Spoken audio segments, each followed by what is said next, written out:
I sat frozen at table 42 as 200 wedding guests erupted into cruel laughter. My new sister-in-law stood on the stage, bathed in spotlight pointing directly at me.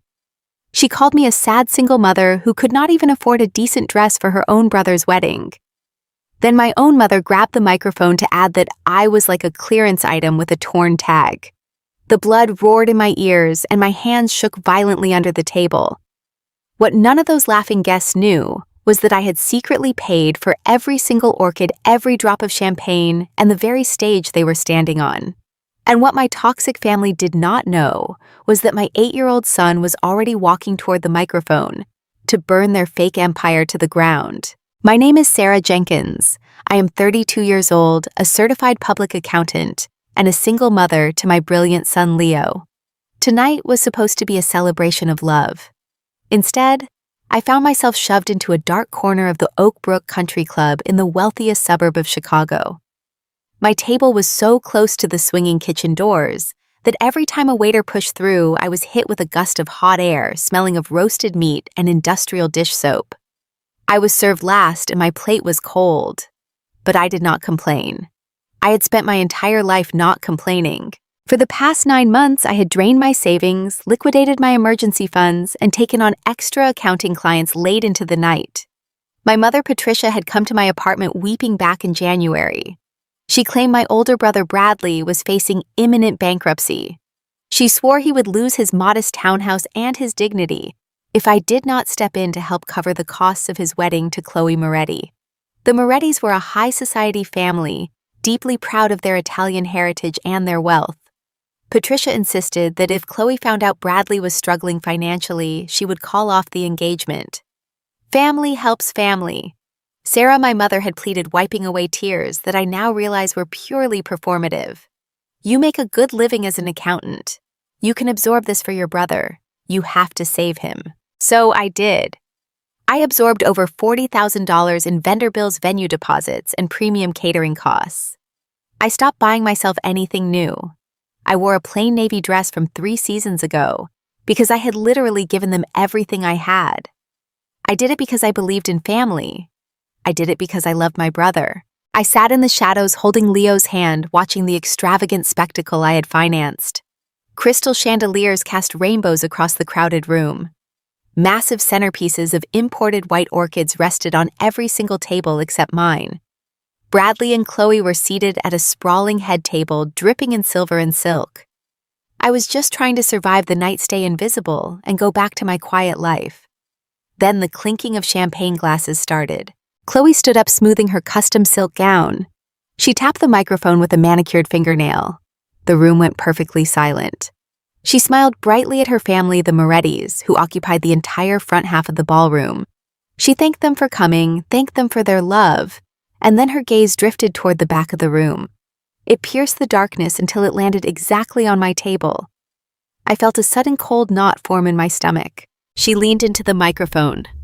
"We are so thrilled to merge the Moretti and Jenkins families today," Chloe said, her voice echoing off the vaulted ceilings. Although looking at Bradley's side of the room, I think we clearly brought the fashion sense. A smattering of polite chuckles rippled through the crowd. Chloe smirked, clearly emboldened by the reaction. She pointed a French manicured finger directly at me. "I mean, look at his sister Sarah hiding back there by the kitchen. Let us give a round of applause to the sad single mother sister, who could not even afford a decent dress for her only brother's wedding." The laughter was no longer polite. It was a loud, booming roar from 200 guests. My face burned so hot, I thought my skin might literally melt. I looked at Bradley, hoping, praying he would stand up and defend me. He knew exactly why I was wearing that old dress, but he just looked down at his champagne flute and took a quiet sip. Then the truly unimaginable happened. My mother, Patricia, stood up from her seat of honor at the head table. She took the microphone from Chloe with a bright, practiced smile. The woman who had begged me for money, the woman who knew I was entirely responsible for the expensive wine she had been drinking all night, laughed into the microphone. "Oh, Chloe, do not be too hard on Sarah," Patricia announced, her voice dripping with venomous humor. "We always say she is like a clearance item with a torn tag. You just put her in the back and hope nobody notices." The ballroom absolutely erupted. Wealthy strangers in designer suits and evening gowns threw their heads back in roaring laughter. They pointed at me. They whispered to each other. I was the punchline to a joke I had paid $40,000 to produce. My heart hammered against my ribs like a trapped bird. The sheer cruelty of it paralyzed me. I had starved myself financially to build this exact stage for them, and they were using it to publicly execute my dignity. I looked down at my hands shaking violently in my lap. I wanted the floor to open up and swallow me whole. I was ready to grab my purse, lower my head, and run out the back door into the Chicago rain. But before I could move, I felt a sudden absence beside me. I turned my head. The chair next to me was empty. My 8-year-old son Leo was gone.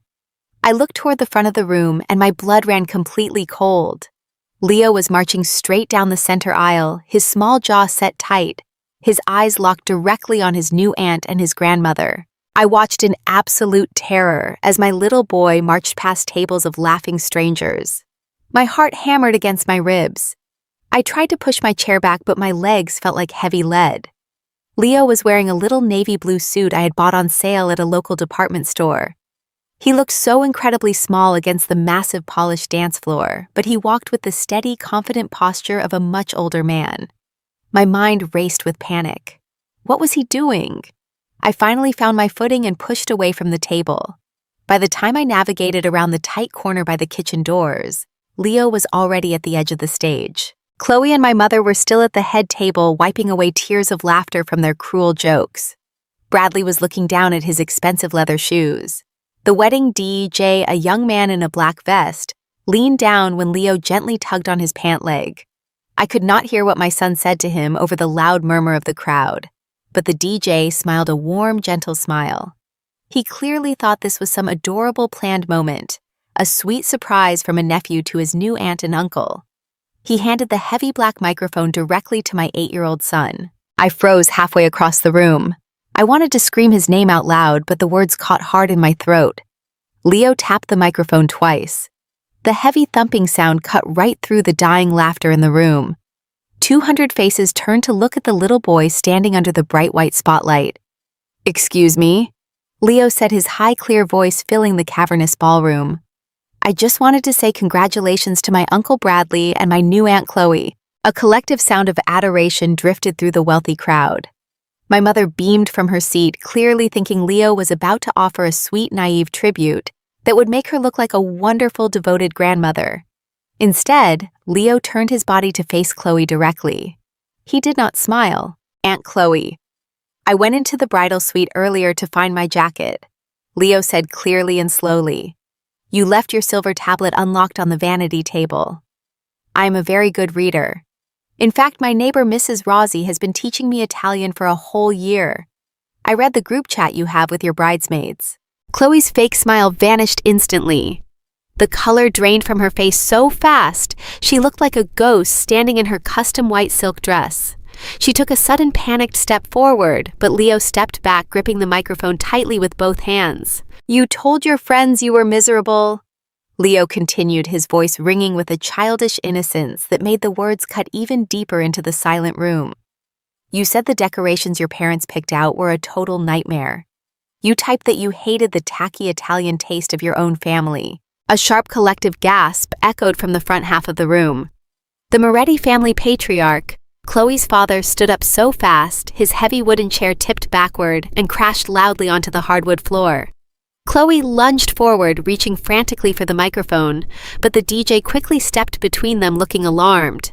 Leo was not finished. He looked right at my brother. "And then, Aunt Chloe, you wrote something about my mom. You said, 'Thank God the sad single sister is dumb enough to pay for all of this, or I would never marry this broke loser.' You could have heard a pin drop in that massive, elegant room. For 5 agonizing seconds, nobody dared to breathe. The reality of what a child had just revealed settled over the crowd like a thick, heavy blanket. The grand illusion was completely shattered.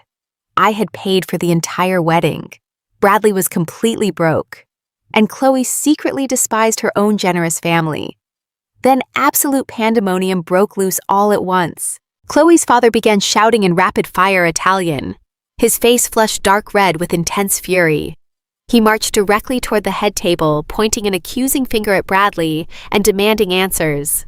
Chloe burst into hysterical, loud tears, screaming that the child was lying and that I had maliciously put him up to this to ruin her special day. But the specific details, the silver tablet on the vanity, the exact cruel phrasing, it was far too precise for an 8-year-old boy to invent out of thin air. The wealthy in-laws who had been laughing at me mere moments ago were now glaring at my brother and my mother with absolute disgust. I finally reached the edge of the stage and pulled Leo safely behind me, shielding his small body with my own. "Good job, buddy," I whispered, my hands trembling as I held his shoulders. He looked up at me and nodded bravely. I fully expected my mother to try and calm the furious Moretti family. I expected my brother to fall to his knees and beg for his new wife's forgiveness, or desperately try to explain himself to his wealthy new father-in-law. Instead, they both turned their blazing fury entirely onto me. My mother marched down the stage steps, her face contorted in a mask of pure, unadulterated rage. She did not look like a woman whose son's prestigious marriage was collapsing in real time. She looked like a woman whose favorite punching bag had just unexpectedly fought back. "Sarah, what is wrong with you?" Patricia shrieked, her voice cutting harshly through the shouting of the guests. "How dare you train your monster of a child to ruin your brother's perfect day?" Bradley stepped up right behind her, his fists clenched tightly at his sides. He looked at me with a hatred so deep it physically made my stomach turn. "You planned this." He spat, his voice trembling with anger. "You are just a bitter, jealous loser who wants everyone else to be exactly as miserable as you are." I stood there looking at the mother who raised me and the brother I had bankrupted myself to save. They were surrounded by angry relatives and a completely ruined wedding reception, but they could only focus on punishing me for exposing their lies. They did not care that their world was burning down. They only cared that I was no longer standing in the fire for them. The screaming in the ballroom reached a fever pitch. Mr. Moretti was waving his hands in the air, demanding that the wedding be annulled on the spot. Chloe was sobbing into her custom silk dress, the exact dress I had paid for, insisting that my 8-year-old son was a pathological liar. But the most spectacular performance of the night came from my own mother. Patricia realized the wealthy Italian family was slipping through her fingers. The illusion she had spent months building was collapsing in front of 200 people. So she did what she always did when things went wrong. She found a scapegoat.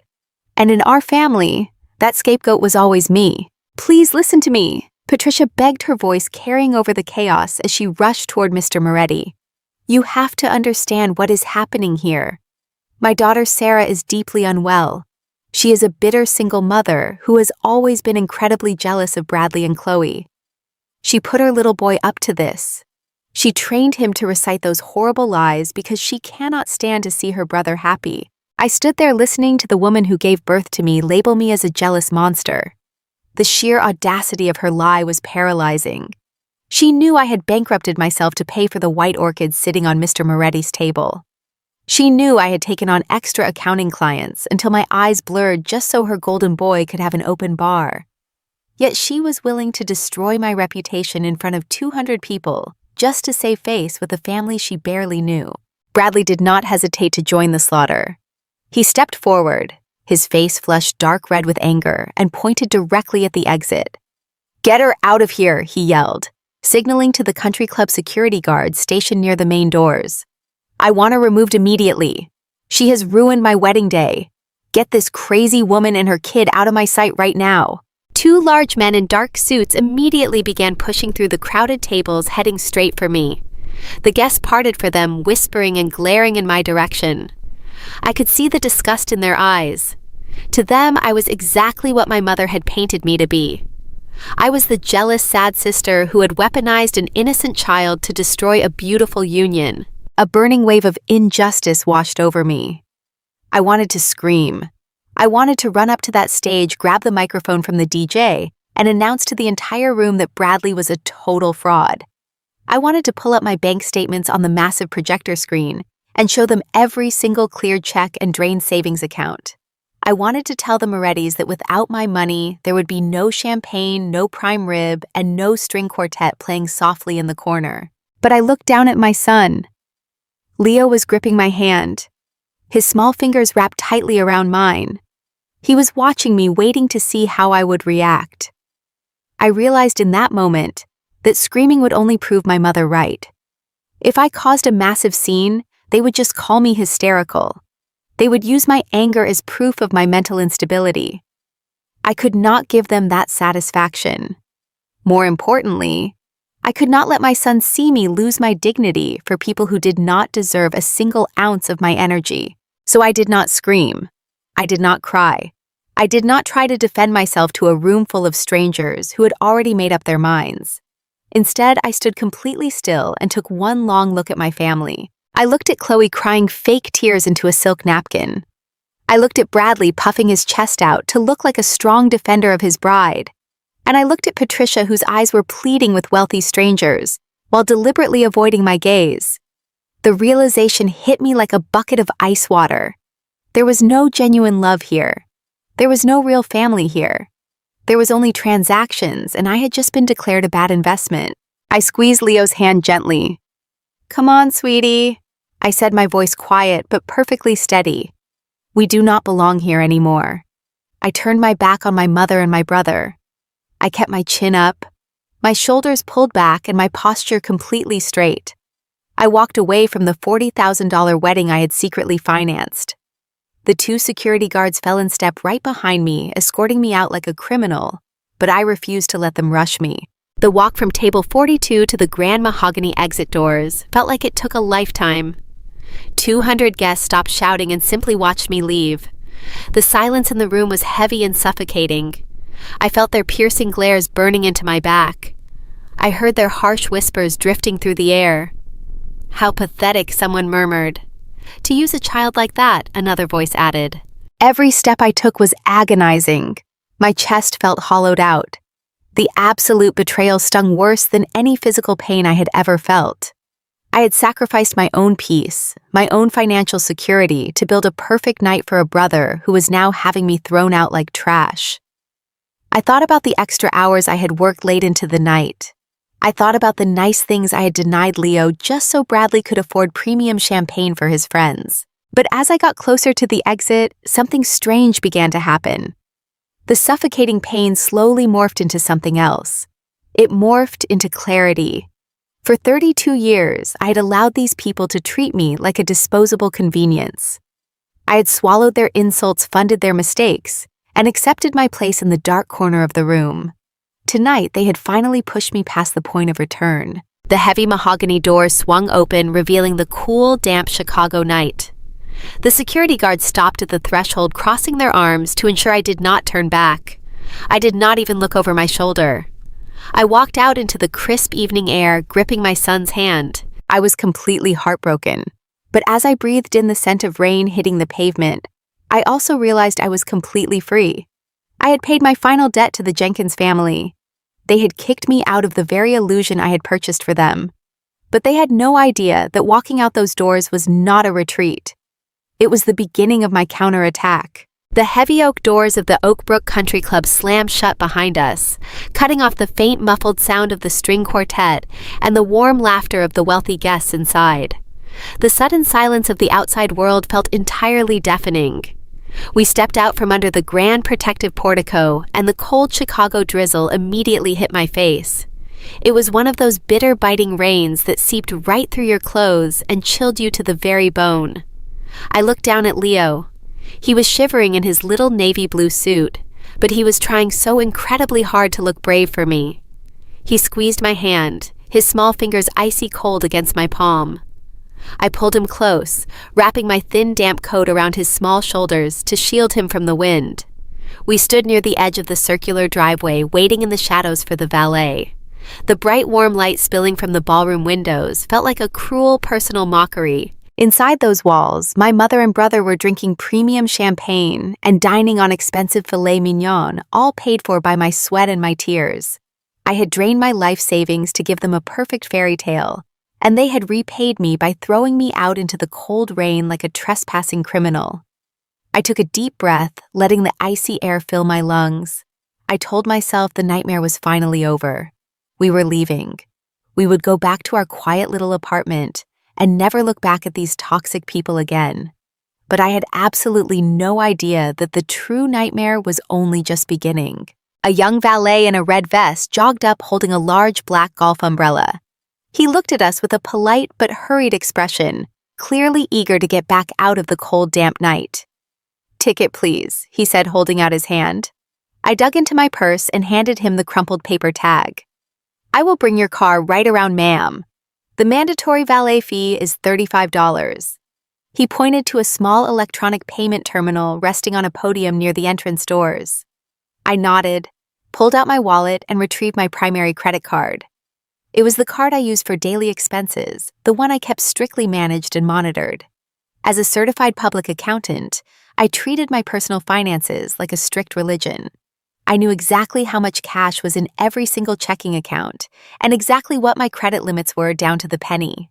I swiped the card through the machine and waited for the familiar green approving light. Instead, the machine let out a harsh, flat buzz. The small screen flashed bright red. Declined. I blinked, staring at the tiny glowing letters in absolute confusion. "That is very strange," I muttered, forcing a tight, embarrassed smile for the young man. The valet shifted his weight, looking away out of politeness. "Let me try that again. Sometimes the magnetic strip acts up in the damp weather." I wiped the card on my sleeve and swiped it a second time. Buzz. Declined. A hot, sudden flush of panic started to rise in my chest. The embarrassment of a declined card was universally uncomfortable, but for a meticulous accountant, it felt completely impossible. I had personally paid off the full balance on that specific card just 3 days ago. There should have been over $8,000 of available credit on it ready to use. I quickly opened my wallet again and pulled out my first backup card. This was an emergency credit card I kept hidden away for unexpected medical bills or sudden car repairs. It had a pristine, clean zero balance. I slid it into the chip reader, holding my breath. The machine processed the information for 3 agonizing seconds before letting out the exact same harsh electronic buzz. Declined, exceeds credit limit. I stared at the screen, feeling the wet concrete ground start to tilt beneath my feet. Exceeds credit limit. That was mathematically impossible. I had not used that emergency card in over 6 months. My hands were shaking so badly now that I dropped the card onto the wet pavement. I picked it up, my fingers slipping on the slick plastic. I had one more card. My ultimate safety net. A high-limit platinum card I kept securely locked away from daily use. I swiped it, praying for a miracle. Buzz. Declined. Exceeds credit limit. The valet cleared his throat, looking extremely uncomfortable and wanting the awkward interaction to end. "Mom, do you perhaps have cash?" he asked quietly. I scrambled frantically through my purse, my breath coming in short, shallow gasps. I found exactly 2 $20 bills folded at the bottom. I shoved them into his hand, just as my older model sedan pulled up to the curb. I practically threw Leo into the back seat, buckling him in safely before jumping into the driver's seat. I locked all the doors and turned the heater up to its highest setting. Leo was perfectly quiet, sensing the sheer, unfiltered terror radiating from my body. I gripped the steering wheel so hard my knuckles turned completely white. The rain battered loudly against the windshield, but I could not focus on the dark road ahead. My analytical brain, the brain trained for years to find missing decimal points and audit massive corporate accounts, began running through the terrifying data. 3 different credit cards, 3 distinct accounts at 3 separate banks, all of them maxed out completely to their absolute limit simultaneously. I stared out into the dark, wet night, and a terrifying cold realization washed over my entire body. The horrific public humiliation inside that country club, the cruel jokes about my cheap clothes, the sudden aggressive demand from Bradley to have me thrown out by security.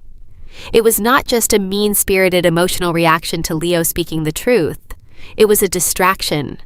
It was a calculated, frantic attempt to get me out of the building before I realized the ultimate truth. My mother and my brother had not just used my cash savings to pay for the wedding.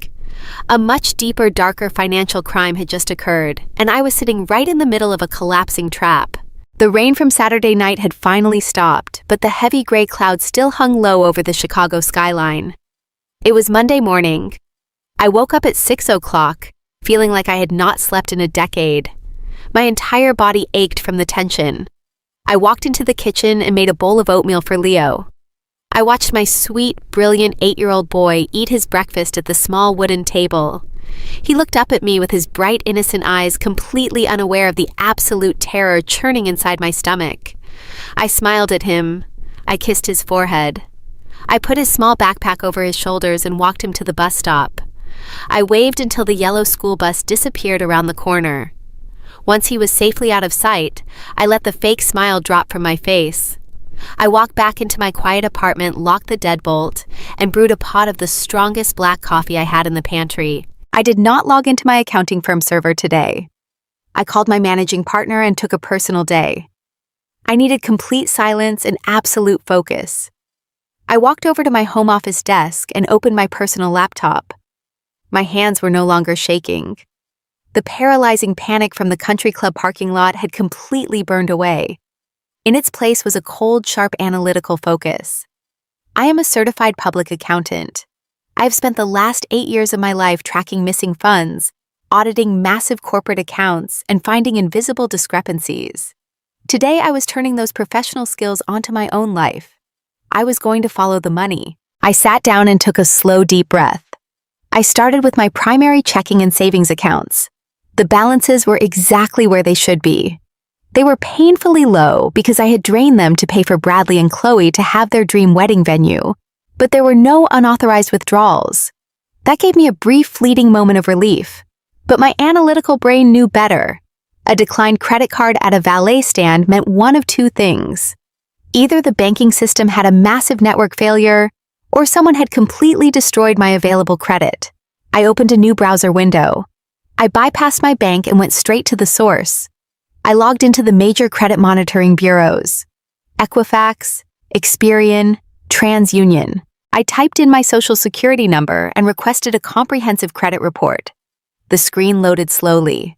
A small blue circle spun in the center of the monitor, mocking my rising anxiety. Then the full dashboard loaded. I stared at the large, bold number at the very top of the screen. For my entire adult life, I had maintained an immaculate credit score of 812. I prided myself on my financial discipline. It was the armor I used to protect Leo and myself from the world. The number staring back at me now was 540. My stomach plummeted straight to the floor. A physical wave of nausea washed over me. I gripped the edge of my wooden desk until my knuckles turned white. A drop of nearly 300 points did not happen by accident. I forced my eyes to scroll down past the summary to the detailed account history. My heart hammered violently against my ribs as I looked at the open accounts section. I saw my normal credit card. I saw my modest auto loan. And right beneath those lines was something else entirely. Something completely foreign. It was a premium signature credit line from a major national bank. It was a high-tier account I had never opened and never authorized. The account status was listed as active. The total credit limit was $50,000. The current available balance was exactly $0.00. I sat in absolute silence.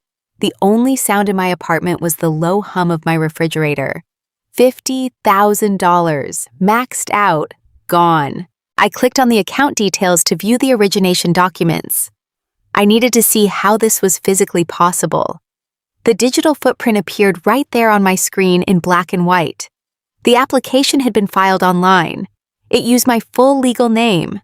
It used my exact social security number. It used my date of birth. But the billing address was not my apartment. The billing address was a private post office box located exactly 2 miles from my mother Patricia and her suburban home. The email address associated with the account was a clever variation of my first and last name, but it was an address I had never created. And the phone number listed for security alerts was my mother's personal cell phone. The puzzle pieces snapped together with terrifying crystal clarity. The origination date on the account was listed as the 2nd week of January. I closed my eyes and let my memory drift back to that exact week. That was the week my mother had come to my apartment weeping hysterically on my couch. That was the week she claimed Bradley was going bankrupt and losing his home. That was the week she begged me to take on extra clients to save him. She had offered to stay and help clean my apartment while I worked late into the evening. Patricia had not just been cleaning my apartment. She had actively rummaged through my locked filing cabinet. She had found my private tax documents. She had copied my social security number. She had forged my digital signature to open a massive premium line of credit in my name. The sheer calculated evil of it was breathtaking. She knew my income was high enough to qualify for a massive limit. She knew my credit history was totally flawless. She weaponized my years of hard work and strict financial discipline to fund a fake luxury fantasy world for her golden child. The extravagant country club wedding, the towering centerpieces of imported white orchids, the premium champagne that flowed freely all night long. It all made perfect twisted sense now. I had willingly handed over $40,000 of my own savings to pay for the venue and the catering. But that was not enough for them. Chloe demanded a high society fairy tale, and my mother decided I would pay for that too, whether I agreed to it or not. The money I gave them voluntarily was just the appetizer. The $50,000 they stole in my name was the main course. They had financially slaughtered me while smiling right in my face. The absolute cruelty of the stage insult echoed loudly in my mind. She's like a clearance item with a torn tag. My mother had laughed out loud when she said that into the microphone. She laughed while knowing full well she had just secretly strapped me with a mountain of fraudulent debt. She watched me sit in a dark corner wearing an old, outdated dress while she celebrated a high society event built entirely on my stolen identity. She did not just throw me under the bus for a cheap laugh. She threw me under a massive financial boulder, assuming I would be too weak and too desperate for family approval to ever fight back. I let out a long, slow breath. The tears that had threatened to fall earlier completely evaporated from my eyes. The sad little girl who just wanted her mother's love died right there in that desk chair. In her place sat a certified public accountant with a clear audit trail and a heart made of absolute ice. Patricia thought she was a criminal mastermind. She thought stealing numbers on a screen would be easy. But she forgot one crucial detail about the daughter she discarded. She forgot what I do for a living. I follow the money, I track the fraud, I find the liars, and I destroy them with their own receipts. I sat perfectly still in my home office as the reality of the $50,000 credit limit sank into my bones. My finger hovered over the computer mouse. I took a slow, deep breath and clicked on the transaction history tab. As a certified public accountant, I have audited hundreds of financial statements. I have tracked down missing funds for massive corporate clients. I know exactly how to follow a paper trail. I braced myself for what I was about to see.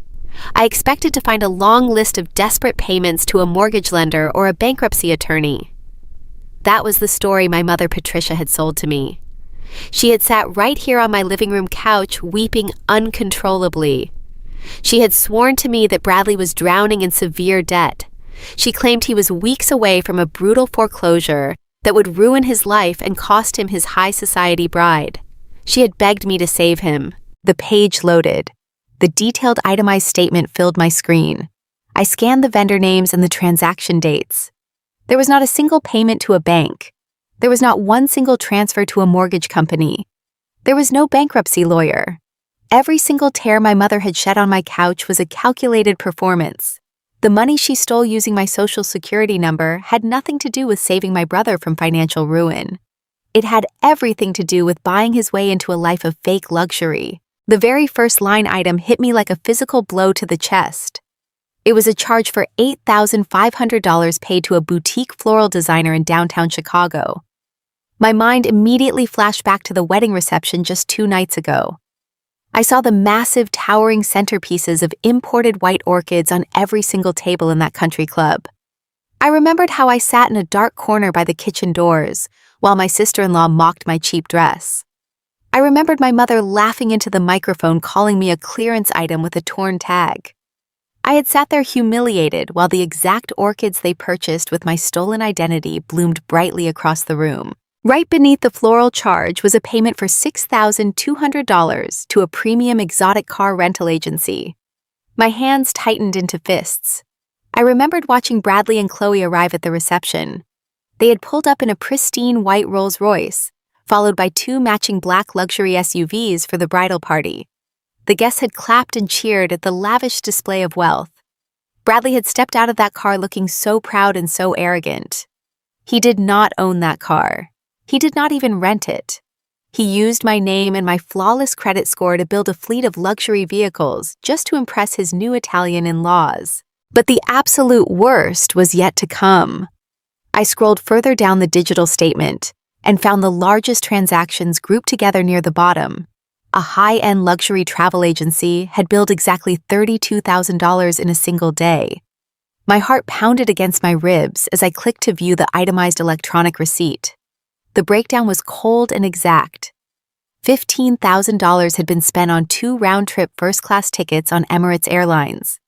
The remaining $17,000 was paid directly to a 5-star resort in the Maldives for an exclusive overwater luxury villa. The breath completely left my lungs. Bradley and Chloe were not just taking a nice honeymoon. They were flying across the world in first class to sleep in a villa suspended over crystal-clear ocean water. They were currently sitting in a private airport lounge, waiting to board their flight on my dime. They were celebrating a marriage built entirely on my stolen financial security. The sheer audacity of the theft left me completely breathless. The room started to spin as the full weight of their betrayal crashed down on me. They did not just accept my voluntary financial help. They did not just take the $40,000 I had willingly drained from my hard-earned savings to pay for their venue and catering. That $40,000 was apparently only the down payment on their high society fantasy. They decided that my entire future was completely expendable. My mother had looked at my perfect credit score and seen nothing but a blank check. She saw a way to buy her way into the wealthy Moretti family. She sold out her own daughter, just so she could play the role of the rich, generous mother of the groom. She strapped a single mother with $50,000 of high-interest fraudulent debt, and then stood on a stage and laughed at me for looking poor. They did not just steal money, they stole my peace of mind. They stole the college fund I was trying to build for my son Leo. They stole our safety. I closed my eyes and took one final deep breath. When I opened them, the panic was completely gone. The sadness was gone. The hurt little girl who just wanted her family to love her was completely dead. Only the accountant remained. I hit the print button on my computer. I listened to the steady rhythmic hum of the printer as it spit out page after page of cold, hard evidence. I gathered the warm papers and aligned them perfectly. I shoved the explosive documents into a thick manila folder. I grabbed my car keys from the kitchen counter. I was not going to sit in my apartment and cry. I marched out the front door and locked it behind me. I was heading straight to my mother's house and I was going to get answers. The drive from my apartment to my mother's house in the wealthy suburbs took exactly 22 minutes. It felt like I was driving through a thick, heavy fog. My knuckles were stark white, gripping the steering wheel. I had the thick manila folder sitting on the passenger seat right next to me. Inside that folder was the undeniable proof of my own mother's financial treason. I had spent my entire adult life trying to earn her love, trying to be the dependable daughter, the quiet sister, the one who never asked for anything and always gave everything. I had convinced myself that if I just worked hard enough and sacrificed enough, they would finally see my value. But the $50,000 in fraudulent credit card debt proved they only saw me as a bottomless bank account. I pulled my beat-up sedan into her pristine driveway. Bradley's normal car was parked near the garage. He and Chloe had not left for the airport yet. Their flight to the Maldives was not until the late afternoon. I turned off the engine and sat in the quiet car for a brief moment. A tiny, foolish part of my heart still hoped there was some kind of massive misunderstanding. I hoped my mother would break down in tears and apologize the second I confronted her. I hoped my brother would look deeply ashamed. I grabbed the folder, took a deep breath, and marched up the perfectly manicured brick walkway. I did not bother knocking. I still had the spare key she had given me years ago to come over and clean her house before holiday parties. I pushed the heavy oak door open so hard it hit the entryway wall with a loud, terrifying crack. The sound echoed through the massive, quiet house. I marched straight into the formal dining room and then into the sprawling, open-concept kitchen. My mother, Patricia, was standing by the marble island, casually pouring herself a cup of expensive gourmet coffee. She was wearing a plush white silk robe, looking completely relaxed and perfectly well-rested. Bradley was sitting at the breakfast nook eating a plate of scrambled eggs and scrolling through his expensive smartphone. He was probably checking the social media photos from his luxurious wedding reception. The reception I was thrown out of. They both looked up when I stormed into the kitchen. Neither of them looked surprised or guilty. In fact, my mother just let out a long, exasperated sigh, like I was a bothersome door-to-door salesperson interrupting her peaceful Monday morning. Patricia asked what on earth I was doing there, taking a slow sip of her coffee. She stated that she thought they had made it abundantly clear last night that my behavior was completely unacceptable. She told me I needed to leave before Chloe woke up. She insisted she would not have me stressing out her new daughter-in-law on her honeymoon day. I did not say a single word. I walked right up to the massive marble island and slammed the thick manila folder down so hard the impact echoed through the kitchen. I flipped the folder open. I spread the printed bank statements, the credit reports, and the digital signature logs across the pristine white marble. The bright red ink showing the $50,000 balance sat right next to her expensive coffee cup. I demanded that she look at it, my voice dropping to a low, dangerous whisper. I told her I wanted her to look at exactly what she had done to me. Bradley rolled his eyes and took another bite of his eggs. Patricia slowly lowered her coffee cup. She did not flinch. She did not gasp. She casually leaned over and glanced at the printed documents. She saw the $50,000 balance. She saw the exotic floral bills, the luxury car rentals, and the $32,000 charge for the Maldives honeymoon. I braced myself for the apologies, the tears, the desperate excuses. Instead, Patricia let out a soft, amused chuckle. She literally laughed. She looked up at me with a calm, chilling smile that made the blood freeze entirely in my veins. She casually waved her hand over the fraudulent documents, like they were nothing more than a minor scheduling error. She told me she supposed I was bound to figure it out eventually. She said she just hoped they would be in the air before I checked my little spreadsheets. I stared at her, completely paralyzed by the sheer audacity of her reaction. I told her she stole my identity, my voice trembling with a mixture of raw fury and absolute disbelief. I told her she forged my social security number and opened a $50,000 credit line in my name. I told her that was federal fraud and a massive felony. Patricia scoffed and told me to stop being so dramatic as she turned around to pour some cream into her coffee. She said I was always so terribly dramatic. She claimed nobody stole anything from me. She stated that family helps family, and that is simply how things work. I felt the floor drop out from beneath me. I repeated her words, completely stunned. I reminded her that I had already given her $40,000 of my own cash. I had drained my emergency fund and given her everything I had, because she sat on my couch crying that Bradley was going bankrupt. Bradley finally looked up from his phone and let out a loud, arrogant laugh. He shook his head and said nobody was going bankrupt. He explained that Chloe just wanted a specific type of wedding. She wanted the imported orchids and the Rolls Royce and the overwater villa. He said I knew how the Moretti family was, and that they could not exactly look poor in front of them. He claimed it was all about protecting the family image. I asked how they could protect the family image by destroying my life. Feeling a hot, furious tear finally spill down my cheek. I asked about my son Leo. I reminded them I was a single mother and that money was his safety net. Patricia slammed her coffee cup down on the counter, and her eyes narrowed into cold, dark slits. She snapped at me not to bring that spoiled brat into this after what he did last night. She told me I make very good money as an accountant. She said I sit in a comfortable office all day playing with numbers, and that I could easily absorb this little debt for my brother's happiness. She insisted it would just take me a few extra years of working. She claimed Bradley deserved to have a beautiful start to his marriage, and that I should be happy to provide that for him, instead of throwing a selfish, pathetic tantrum.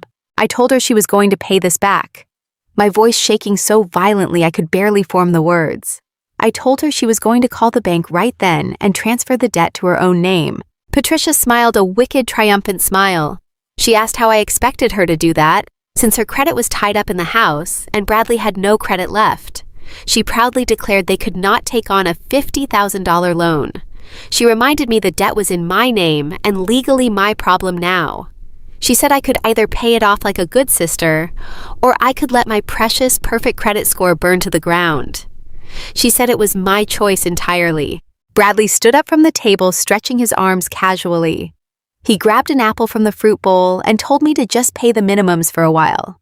He said I would figure it out because I always figure things out. Then he casually mentioned that he and Chloe had a first-class flight to catch in a few hours and really needed to finish packing their bags. They turned their backs on me. They literally turned their backs and went about their morning routine. They believed they had completely won.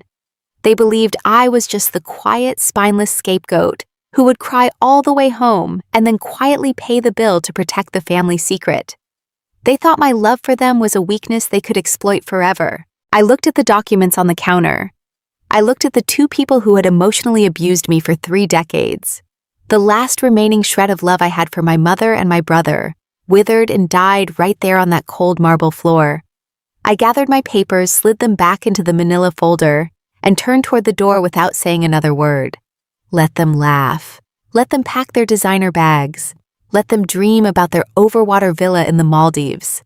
They had absolutely no idea what an angry accountant could do to a fraudulent contract. I stood in the center of my mother's perfect kitchen watching them walk away.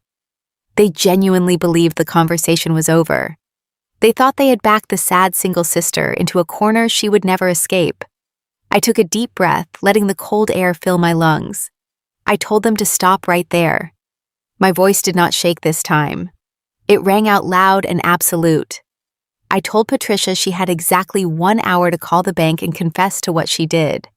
I told her if that debt was not out of my name by noon, I was driving straight to the police station to file a federal identity theft report. I told her I would hand over every single document sitting on that marble island to the authorities and watch them arrest her for fraud. Bradley stopped dead in his tracks. He slowly turned around, his face suddenly pale. He knew I was not joking, but my mother did not look scared. She slowly turned around to face me, and the smug, amused expression had completely vanished from her face. The mask she wore for the outside world, the sweet, dedicated church elder and loving grandmother, dropped entirely. She looked at me with a cold, hollow, dead expression. She took 2 steps toward me. She lowered her voice to a whisper so sharp it felt like a physical weapon. She asked me if I really thought I could win a war against her. She told me to think very carefully about my next move, because if I went to the police, she would make a single phone call of her own. She promised me she would call Child Protective Services.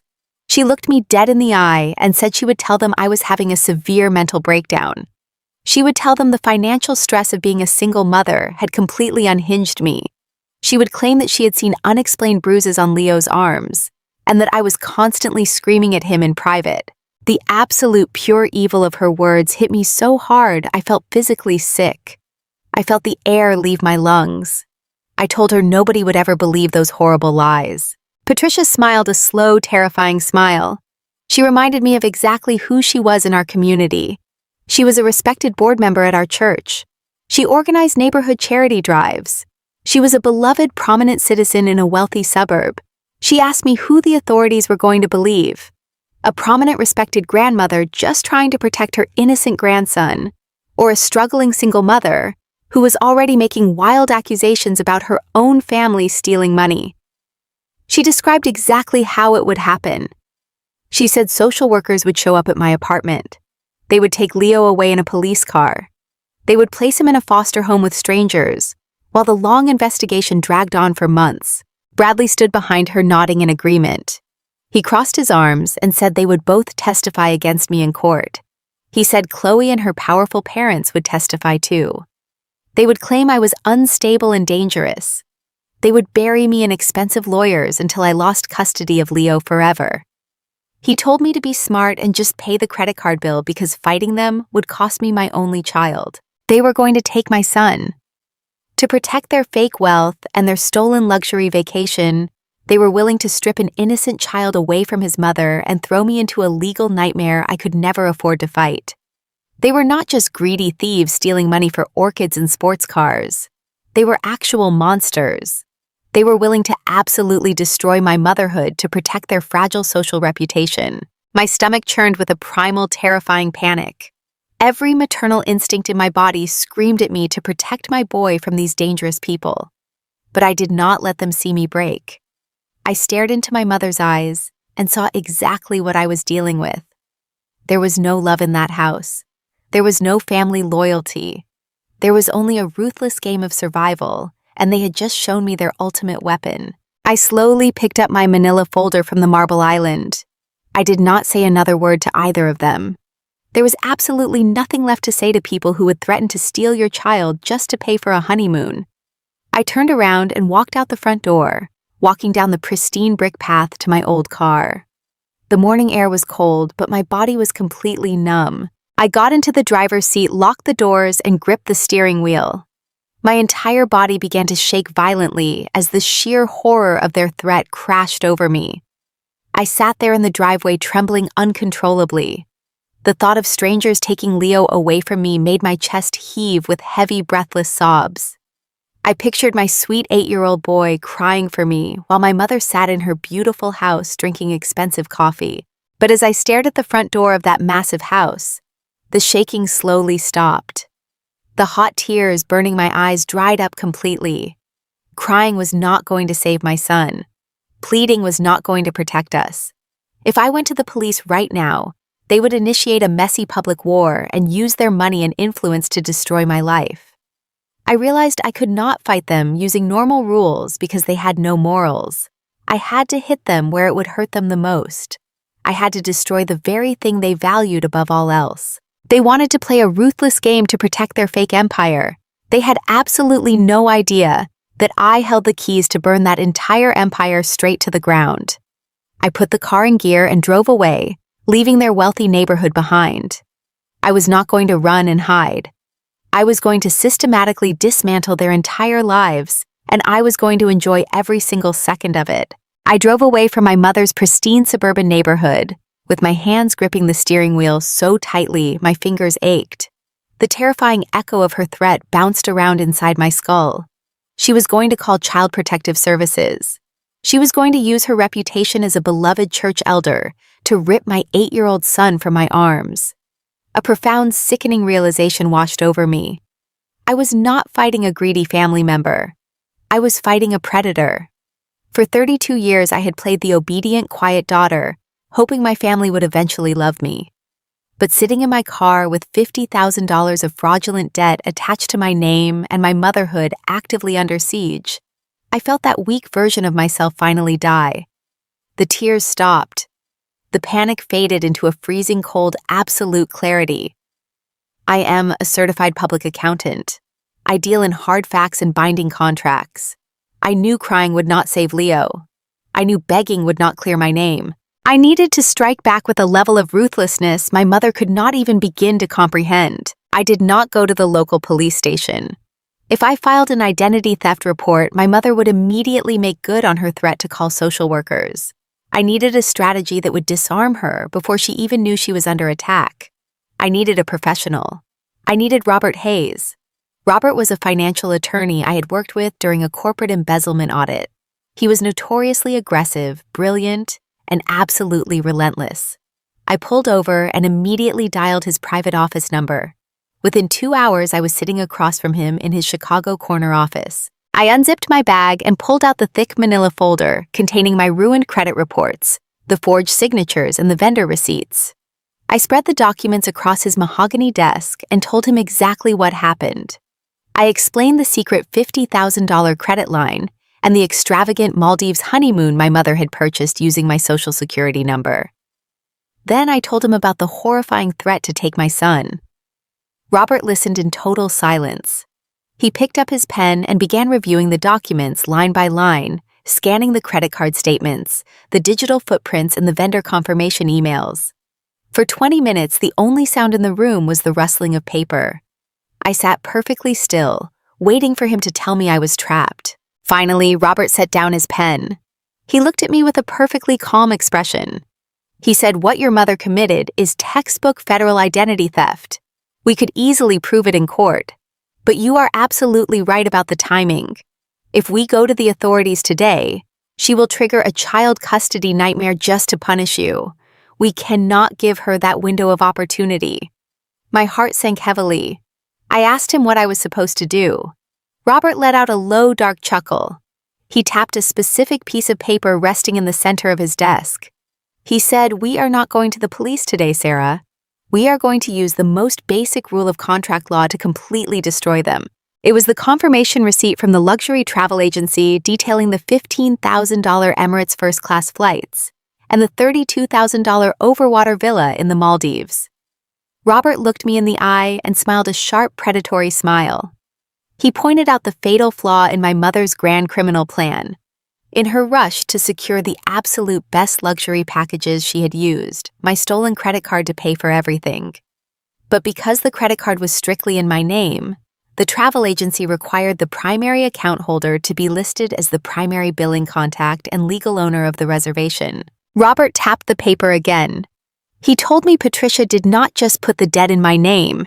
She accidentally put the entire luxury package in my name. According to the airline and the luxury resort, I was the sole legal owner of the honeymoon. Bradley and Chloe were merely listed as my traveling guests. The cold clarity in my mind suddenly ignited into a roaring fire of realization. I looked down at the documents scattered before me. I was the owner. I held the absolute legal authority over every single vendor, every single flight, and every single hotel room. My mother thought she had outsmarted me by stealing my identity to fund a fairy tale.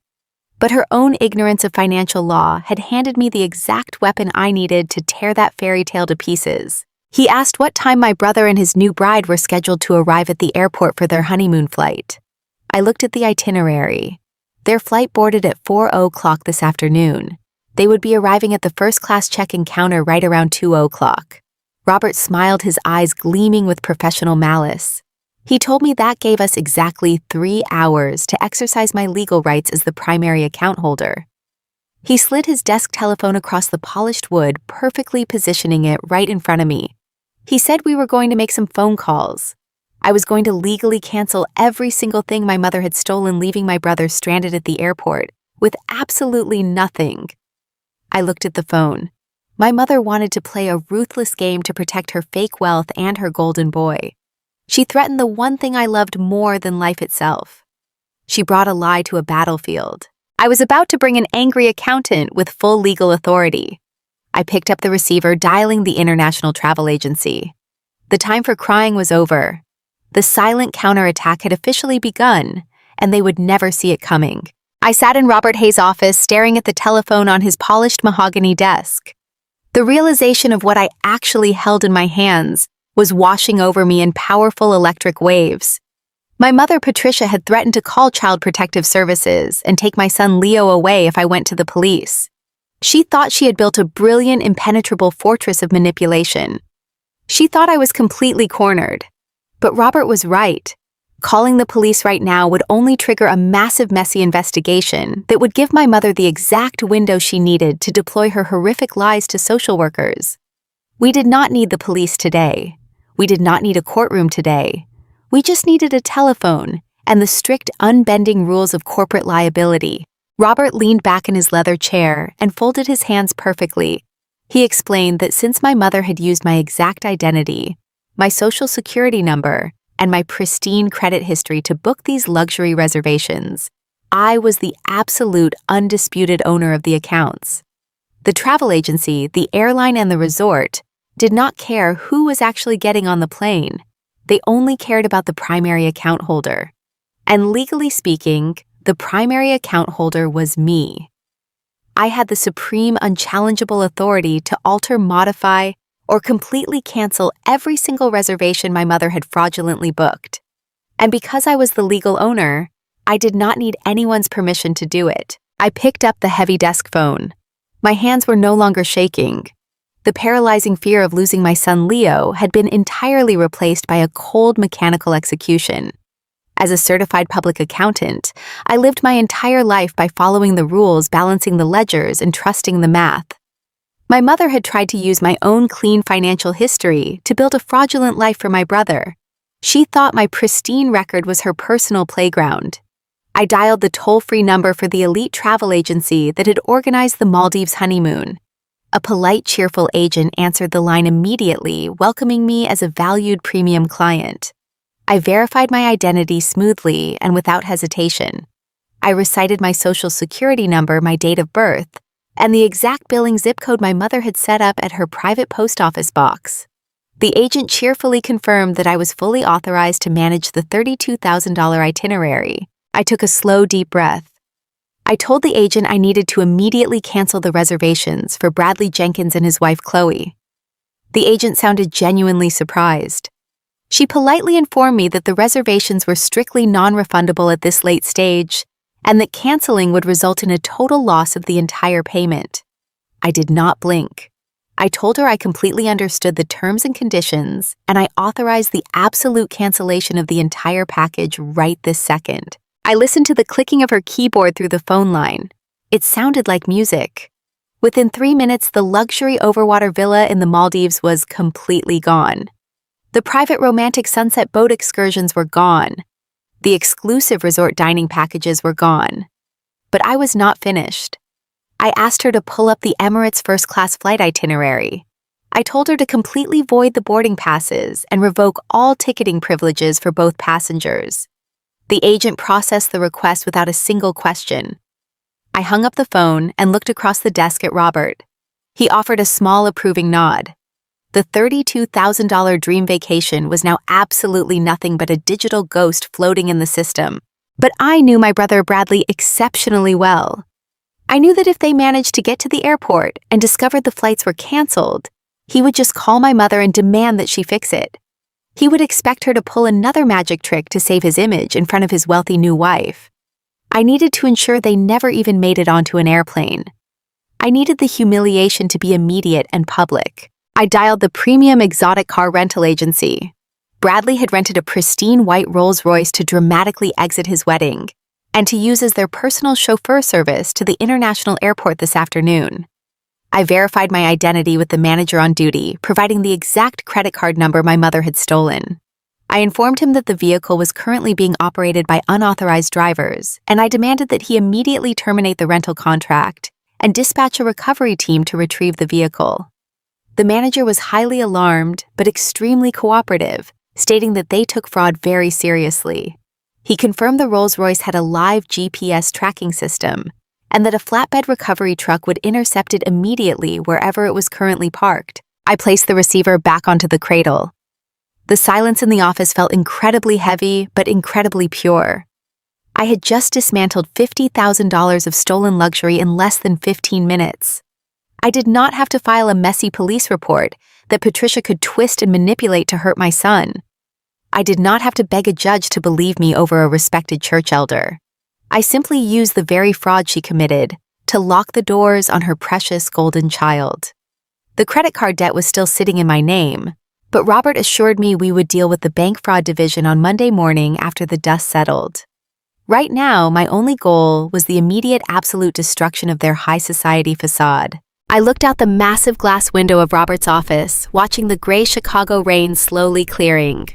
Miles away in my mother's sprawling, pristine suburban house, I knew exactly what was happening. Bradley and Chloe were probably zipping up their expensive designer luggage right this very minute. Chloe was likely folding her brand new resort wear and dreaming about the crystal clear waters of the Indian Ocean. Bradley was probably looking in the mirror, adjusting his expensive watch, feeling like the ultimate successful man. Patricia was surely bringing them fresh coffee, feeling utterly triumphant and untouchable. They were preparing to walk out the front door and slide into the back of a luxury car they did not own, to fly across the world on a ticket they did not pay for. They were completely oblivious to the legal guillotine hanging directly over their heads. They truly thought they had secured a lifetime of wealth and status by stepping directly on my neck. They had absolutely no idea that I had just pulled the heavy iron lever and the sharp metal blade was already falling rapidly toward them. It was a quiet Tuesday afternoon when I finally sat down at my simple wooden desk in my modest home office. The rain from the weekend had completely cleared, leaving a bright, crisp blue sky outside my window. I placed the thick manila folder containing all the fraudulent credit card statements directly in front of my keyboard. I booted up my computer and opened 2 separate browser windows side by side. On the left side of my monitor, I loaded the premier customer service portals for both the international airline and the luxury travel agency. On the right side of my monitor, I opened my brother Bradley's public social media page. I sat perfectly still and watched the live video feed stream directly into my quiet room. Bradley and his new wife Chloe were broadcasting live from the exclusive first-class lounge at O'Hare International Airport. They looked exactly like a couple stepping out of a high-end luxury magazine. Chloe was wearing a pristine white silk travel outfit with oversized designer sunglasses resting on top of her perfectly styled hair. She was holding a tall crystal flute of complimentary lounge champagne, gently tapping her expensive manicured nails against the delicate glass. Bradley was leaning back in a plush leather armchair, looking directly into his phone camera. He was grinning that familiar, arrogant grin, the exact one he always wore whenever he felt vastly superior to everyone else in the room. He spoke directly to his hundreds of followers, bragging about their upcoming journey. He announced that they were just relaxing in the first-class lounge waiting to board their premium flight to Dubai, and then connecting straight to the Maldives. Chloe leaned into the frame, pouting her lips for the camera and flashing her massive diamond ring. She squealed about how she absolutely could not wait to show everyone their private overwater villa with its own infinity pool and personal butler service. She called it a literal dream come true. Bradley wrapped his arm around her shoulder and boasted that he only provided the absolute best for his beautiful bride. He told his viewers they were going completely off the grid for 2 solid weeks of pure, unadulterated luxury. I watched them clink their champagne glasses together in a celebratory toast. The sheer absolute audacity of their performance made my pulse beat in a slow, steady rhythm. They were sitting there basking in the admiration of their wealthy friends, completely soaking up the praise and the bitter envy of their followers. They truly believed they had pulled off the perfect untouchable crime. They believed my mother Patricia had successfully terrorized me into permanent submission with her horrible threats to call social workers and take my son away. They thought the sad single sister was sitting at home crying into a pillow, entirely paralyzed by fear and completely trapped by their manipulation. They had absolutely no idea that I was sitting at my desk, holding the absolute legal authority to turn their spectacular dream honeymoon into a devastating public nightmare. I picked up my phone and dialed the premium customer service line for the airline.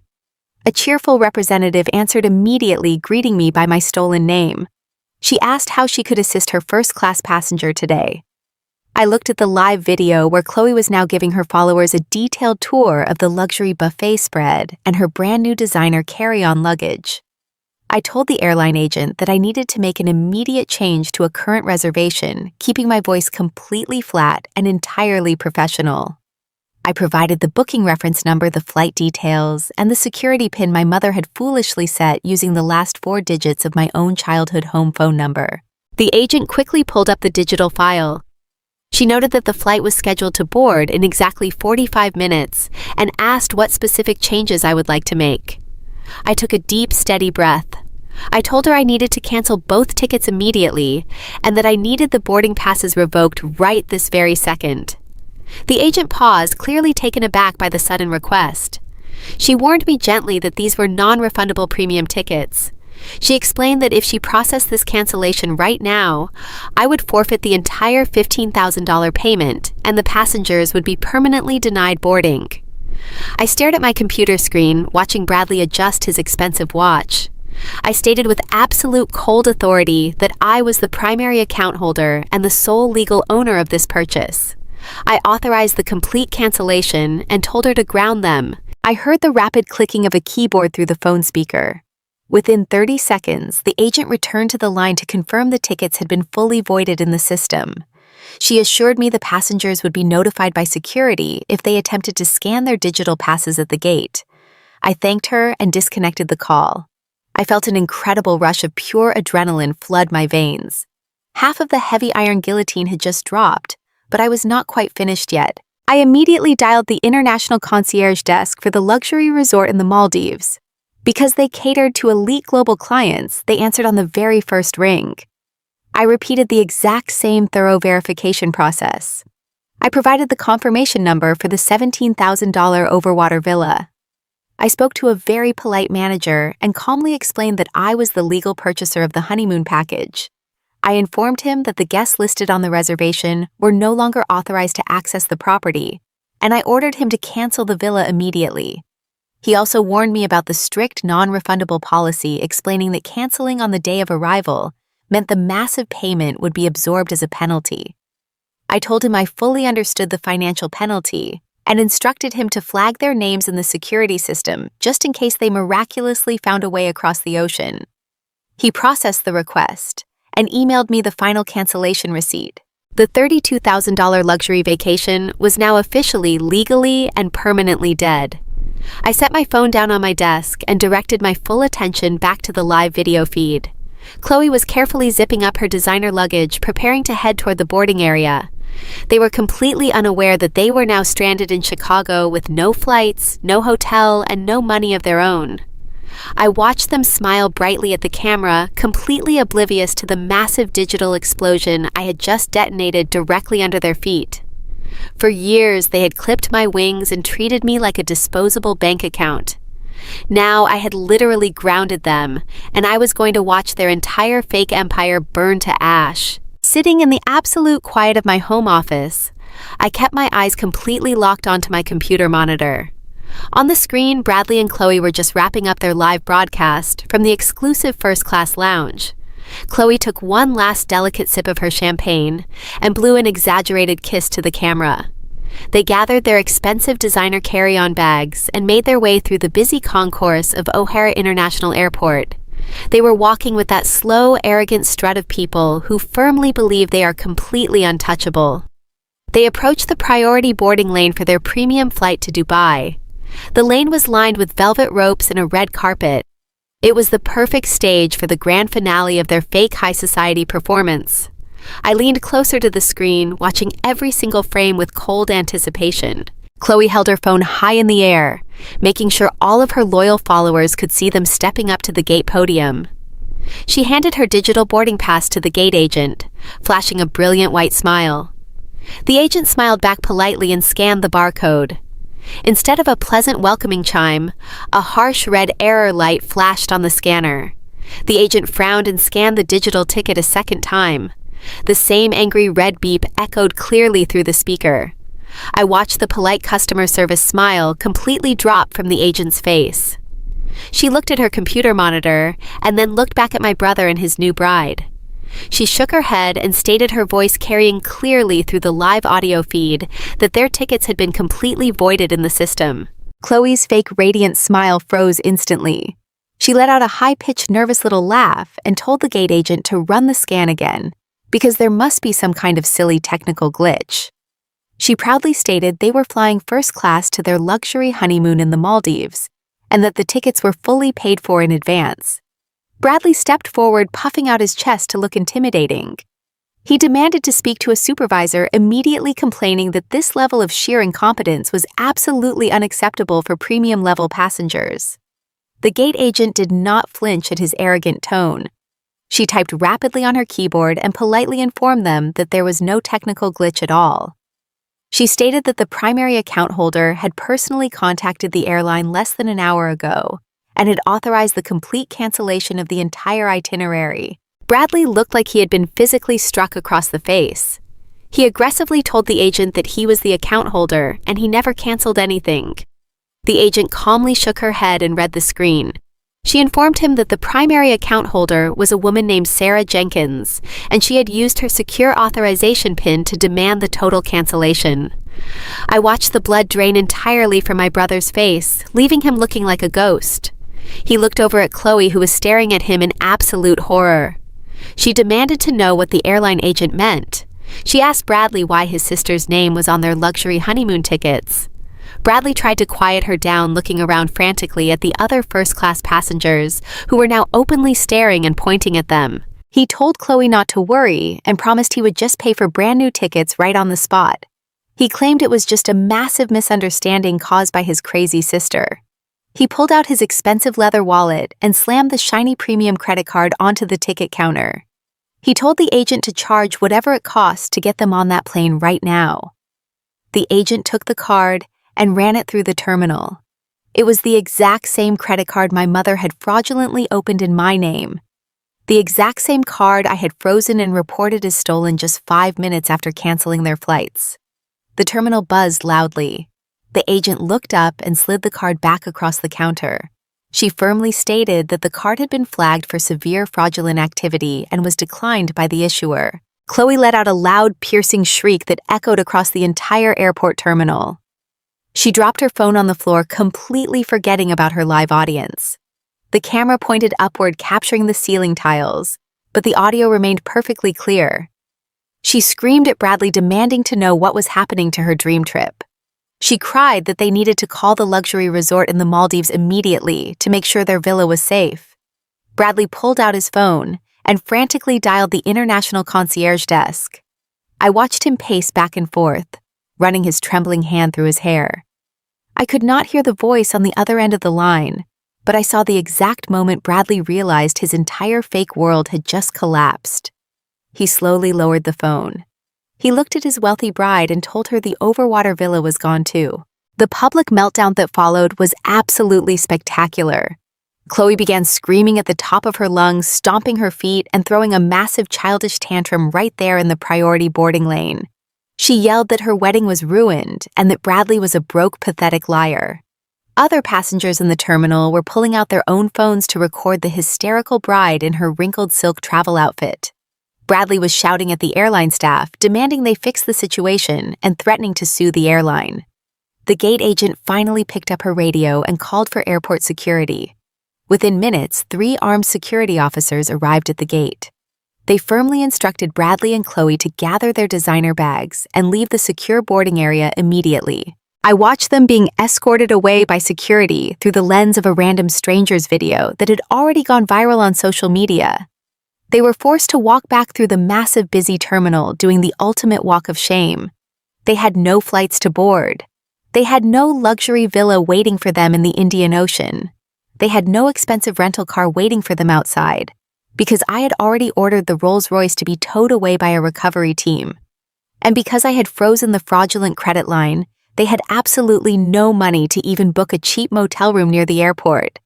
They were completely stranded, humiliated, and publicly exposed as total frauds to everyone they knew. I closed my laptop and took a sip of my dark coffee. My phone began to vibrate wildly on the desk. The caller identification showed a Chicago area code I did not recognize, but I knew exactly who it was. I swiped the screen and answered the call, putting it on speakerphone so I could listen clearly. "Sarah, you crazy, bitter witch!" Chloe's voice shrieked through the speaker. She was crying hysterically, and the loud background noise of the airport baggage claim buzzed behind her. "You ruined my life, you jealous monster! We have absolutely nothing! Fix this right now, or my father will completely destroy you." I listened to her scream and cry for exactly 5 seconds. I did not raise my voice in return. I did not offer a single explanation or excuse for what I had done. I simply leaned close to the microphone and told her to enjoy her honeymoon in the airport terminal. Then I pressed the red button and hung up the phone. I blocked the number and set the device face down on my wooden desk. A deep, profound sense of calm washed over my entire body. I had successfully grounded their flight and shattered their high society illusion into a million tiny pieces. But stopping the honeymoon was only phase 1 of my overall plan. My mother had threatened to take my son away to protect this fake wealth. She had drawn the battle lines, and she was about to learn a very painful lesson. The financial avalanche I was building was just beginning to fall, and by the time it reached the bottom, there would be absolutely nothing left of Patricia Jenkins. Sitting in my quiet home office, I stared at my computer screen and let the profound silence wash over me. The sweet taste of victory from grounding my brother and his new bride at the airport was satisfying, but it was only the first phase of my plan. I am an accountant, and I know better than anyone that financial justice is never about a single strike. It is about a calculated series of falling dominoes. My mother Patricia thought she could steal my identity, forge my signature, and saddle me with $50,000 of high-interest debt to fund her golden boy's fairy tale life. She thought I would just cry and pay the bill. She severely underestimated the woman she raised. I opened the fraud department portal for the premium credit card she had opened in my name. It was time to push the biggest domino. The beautiful thing about credit card fraud is that banks have strict protocols to protect the consumer. especially when the consumer is a certified public accountant who knows exactly which regulatory buttons to push. I picked up my phone and dialed the direct line to the Bank Fraud Investigation Unit. I spoke to a senior fraud specialist and methodically explained the situation. I stated clearly and calmly that my identity had been stolen by a family member, and I had absolutely no knowledge of the $50,000 credit line until this morning. I formally contested every single charge on the statement. I contested the towering white orchids. I contested the premium open bar at the country club. I contested the fleet of luxury rental cars. I initiated a massive comprehensive chargeback for every vendor payment Patricia had authorized under my stolen name. The bank agent informed me that they would immediately reverse the funds, pulling the money directly out of the vendors' bank accounts while the fraud investigation took place. I agreed to sign a sworn legal affidavit confirming I did not authorize the purchases and confirming I did not physically receive or sign for any of the goods or services provided. That was the absolute genius of the trap Robert Hayes had helped me build. I was at the wedding, but I was treated like an unwanted guest. I sat in a dark corner near the kitchen doors. I did not sign a delivery receipt. I did not sign the catering manifest. I did not sign the floral delivery confirmation. My mother and my brother were the ones parading around the venue signing their own names to accept the luxurious deliveries they purchased with my stolen credit. In the business world, when a credit card company reverses a payment due to fraud, vendors do not simply write it off as a bad day. They go after the people who physically accepted the stolen goods. The financial avalanche I triggered hit the wealthy suburbs like a hurricane. By late Monday afternoon, funds began evaporating from the bank accounts of the most exclusive wedding vendors in the city. The floral designer who imported thousands of white orchids suddenly saw an $8,500 deficit. The elite country club manager was notified that a massive portion of the wedding reception payment had been clawed back by the bank. The exotic car rental agency saw their entire fee vanish into thin air. These were aggressive luxury vendors who catered to the upper class, and they did not tolerate being robbed. The first furious phone call Patricia received was from the owner of the floral boutique. I later learned from a mutual family acquaintance exactly how that conversation went.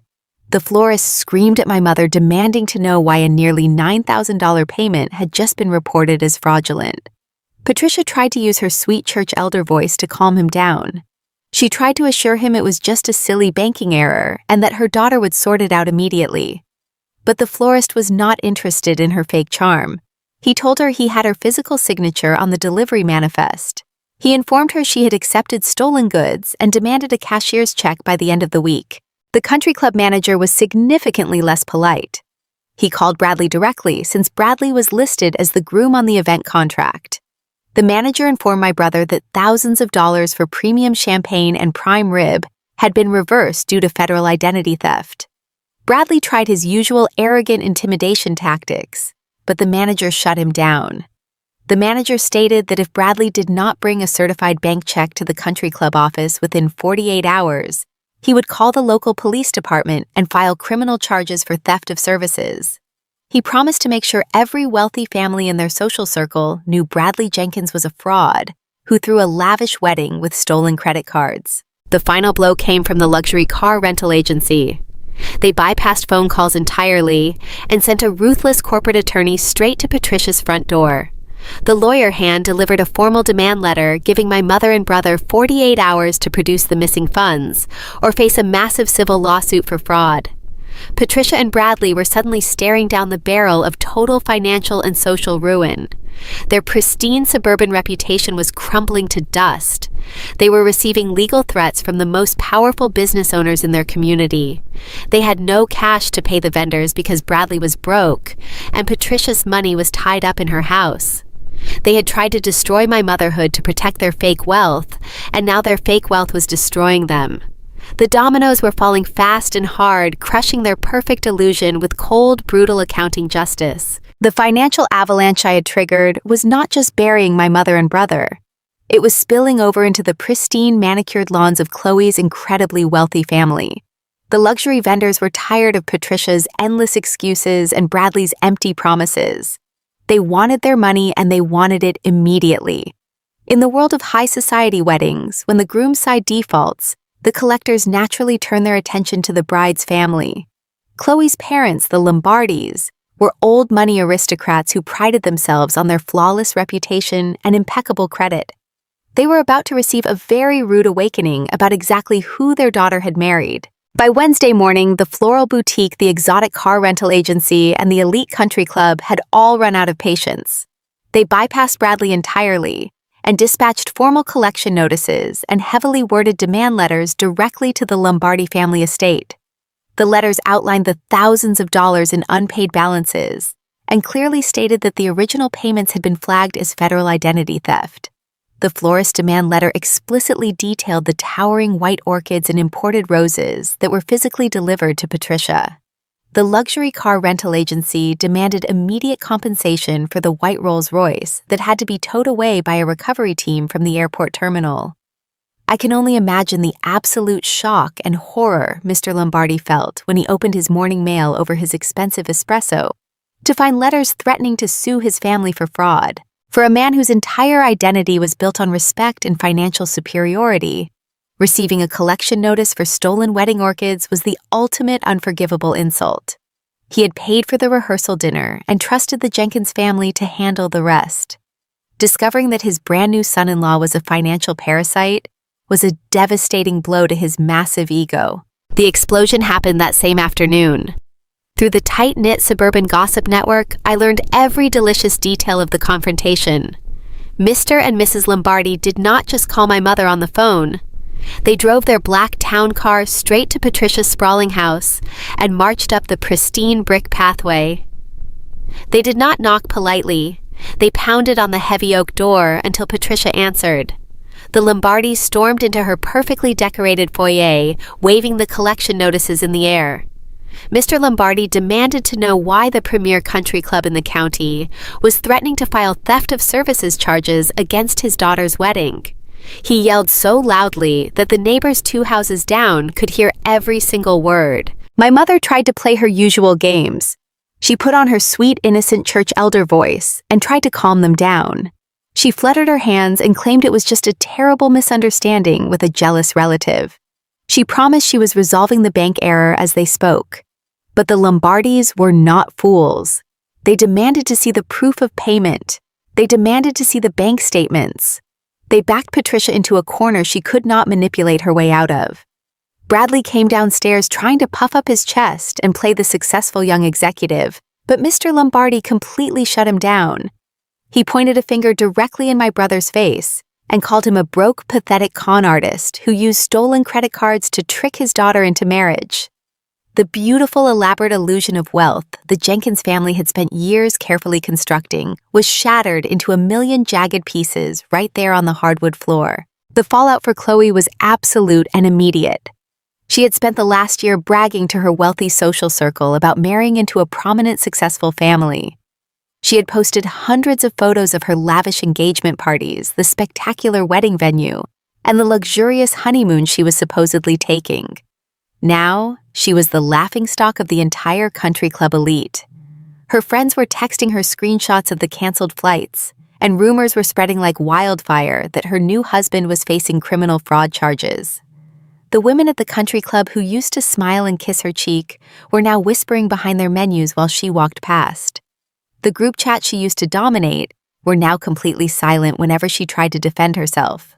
Chloe was so utterly humiliated she fled my mother's house in tears, leaving her expensive designer luggage sitting on the driveway and moved back into her parents' estate. She locked herself inside her childhood bedroom, refusing to answer texts or phone calls from anyone in her social circle. She spent her days crying into her pillows, completely refusing to eat or speak to Bradley.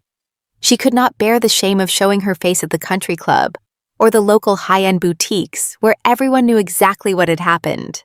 Her perfect high society life had been exposed as a cheap criminal lie, and the sheer embarrassment was eating her alive. I sat in my quiet apartment sipping my coffee and feeling a profound sense of justice.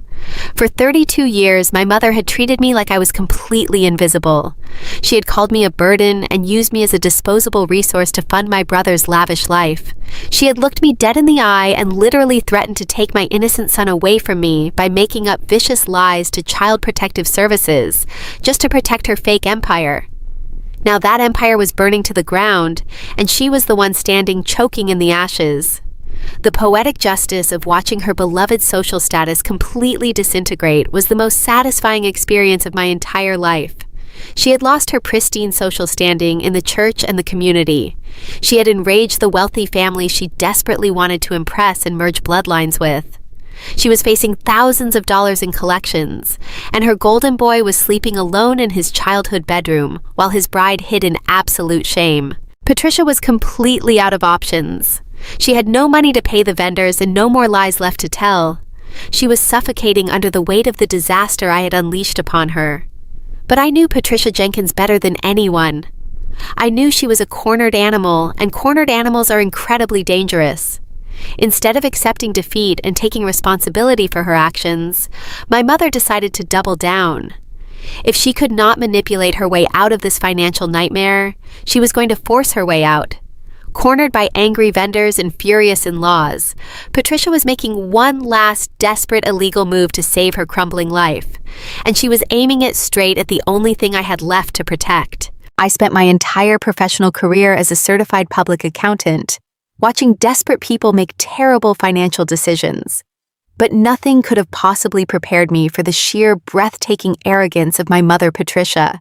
She was completely backed into a corner by furious luxury vendors, and thoroughly humiliated by the incredibly wealthy Lombardi family. A normal person would have surrendered right then and there. A normal, rational human being would have realized the game was entirely over and begged for mercy. But my mother was not a normal person. She possessed a terrifying level of narcissistic delusion. She actually believed she could simply outsmart the entire federal banking system with a fake smile and a designer blazer. The situation she created for herself was a ticking time bomb. The country club manager was actively threatening to file criminal theft of service charges with the local police department. The exotic floral designer had an aggressive attorney drafting a massive civil lawsuit for $9,000. Chloe's father had literally stood in my mother's pristine foyer and screamed that her golden boy was a broke, pathetic con artist. My mother desperately needed $50,000 in hard liquid cash right this very second. She needed to buy their silence and sweep the entire nightmare under the rug before the legal system caught up with her and completely destroyed her reputation as a beloved church elder. Instead of confessing to her crimes, Patricia decided to take out a secret second mortgage on her sprawling suburban house. She thought her house was an endless magic automated teller machine. She had lived in that manicured wealthy neighborhood for 3 decades, carefully maintaining the perfect illusion of generational wealth. She truly believed that because she was a respected local citizen, the bank would just hand her a massive stack of cash based entirely on her charming personality. She completely ignored the harsh reality of modern financial underwriting. I found out later from the ensuing legal discovery exactly how she executed her desperate mission. On a crisp Thursday morning, Patricia woke up early and dressed for absolute battle. She bypassed her casual suburban wear and put on her most expensive tailored navy blazer. She clasped her genuine pearl necklace around her throat. She applied her makeup with meticulous care, ensuring she looked like the absolute picture of a calm, wealthy matriarch. She practiced her lies in the hallway mirror. She convinced herself she was not a cornered criminal trying to pay off fraudulent wedding debt. She told herself she was a savvy homeowner looking to leverage her equity for a sudden lucrative investment opportunity. She completely believed her own toxic lies. Patricia drove her spotless luxury sedan to the largest local branch of her primary bank. She parked in the premier spot right near the front door and walked through the double glass doors with her chin held high in the air. She did not approach the standard teller line where the regular customers waited. She walked directly to the reception desk and requested an immediate private meeting with a senior loan officer. She used her sweetest, most authoritative tone. She dropped names of local business owners and mentioned her long-standing position on the church charity board.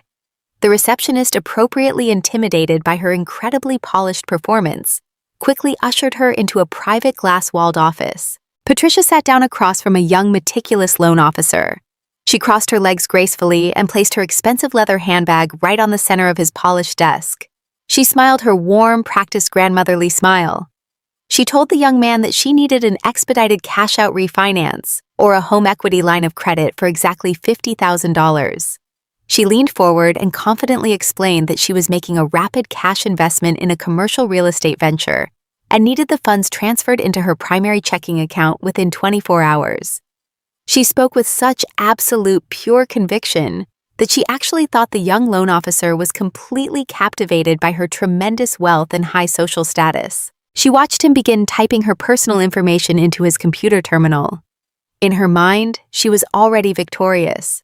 She was already visualizing the glorious moment she would march into the country club office and slam a certified bank check down on the manager's desk to shut him up forever. She pictured herself driving straight to the Lombardi estate and handing Chloe's father a stack of crisp bills, proving once and for all that the Jenkins family was incredibly wealthy and powerfully connected. She imagined the look of total relief on Bradley's face when she saved him from ruin once again. She even smiled thinking about me. She thought she was about to completely erase the damage of my silent counterattack. She thought I was just a bitter, jealous single mother who had temporarily disrupted her perfect plans. She believed that with one quick signature on a banking document, my entire strategy would be rendered entirely useless. Patricia sat comfortably in the plush leather chair, listening to the rhythmic clicking of the loan officer's keyboard. She casually adjusted her pearl necklace and looked out the glass walls of the office, feeling like the absolute queen of the entire suburban world. She was completely oblivious to the massive digital alarm she was triggering deep inside the banking system. She had absolutely no idea how modern financial networks operated in the digital age. She did not understand that global credit bureaus talk to each other in real time. She did not comprehend that massive sudden chargebacks, federal identity theft flags, and towering unresolved credit card debts do not just stay isolated in one specific account. They instantly infect the entire financial profile of anyone connected to the fraudulent activity. She thought she was 30 seconds away from walking out of that branch with a $50,000 lifeline to save her golden son. She was completely confident that her charming smile and her expensive blazer were enough to blind the banking system to her horrific crimes. She watched the young loan officer pause his rapid typing. She watched him slowly squint at his computer monitor and furrow his brow in deep confusion.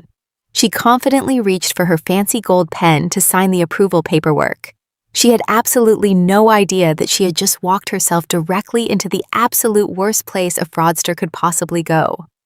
She thought she was securing her ultimate salvation. She was actually locking the door to her own permanent destruction. My mother sat perfectly still in that plush leather chair, expecting the young loan officer to slide a printed check across the mahogany desk. She had her gold pen ready. She had her charming smile fixed perfectly on her face. But the young man did not print a check. He did not smile back. He sat staring at his computer monitor with a look of absolute confusion that rapidly turned into professional alarm. He typed a few more keys, and the loud error buzz of the banking system echoed through the quiet glass office. My mother let out a soft, polite laugh and asked if there was a simple technical glitch with the computer. She confidently assured him that she had plenty of time to wait and that she was a preferred client. But the young loan officer did not look reassured. He slowly pushed his chair back and told my mother that he needed to fetch the branch manager immediately.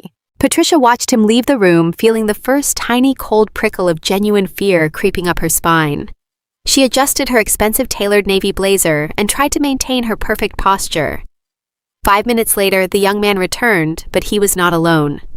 The senior branch manager walked into the office carrying a thick printed file. The manager did not offer my mother a warm greeting. He did not offer her a cup of premium coffee. He looked at her with a stern, unyielding expression and placed the file directly on the desk. He informed Patricia that the bank could not process a second mortgage today or any other day. He told her that her property accounts were entirely frozen and her application was immediately denied. My mother was absolutely stunned. She demanded an explanation, claiming there must be a ridiculous mistake, because she had been a loyal customer for over 20 years. The manager shook his head and delivered the devastating reality check. He explained that a massive legal block had just been placed on her property title. Robert Hayes, my brilliant and relentless financial attorney, had not just stopped at reversing the credit card charges. Robert knew exactly how desperate and manipulative my mother could be. He knew that the moment she felt cornered, she would try to use her house as a giant piggy bank to escape the consequences of her crimes. So while Patricia was busy dealing with angry florists and furious country club managers, Robert had marched straight to the county courthouse. Based on the heavily documented financial fraud, the stolen Social Security number, and the forged signatures, Robert had successfully filed a massive mechanics lien against Patricia's house. He legally locked down her entire estate, claiming it as collateral for the massive damages she had caused me. The manager looked my mother dead in the eye and explained the brutal truth of her situation. With a federal fraud investigation pending and a massive legal lien attached to her property title, the house was completely paralyzed. She could not sell it, she could not transfer it, and she absolutely could not borrow a single dime against it.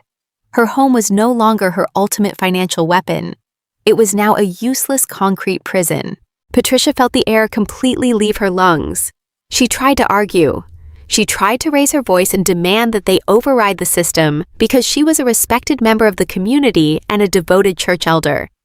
But her sweet grandmother routine was utterly useless against strict federal banking regulations. The manager politely but firmly asked her to leave the premises. He warned her that any further attempts to secure loans using frozen collateral could result in immediate banking fraud charges. My mother, the woman who had always prided herself on her flawless reputation and her absolute control over every situation, was forced to stand up and walk out of that bank empty-handed. She had to walk past the regular tellers and the curious customers, carrying the crushing weight of public humiliation.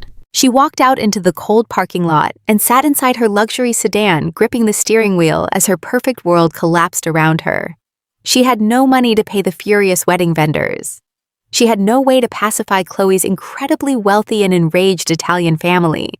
Her pristine credit score was totally ruined. Her house was legally locked down tight.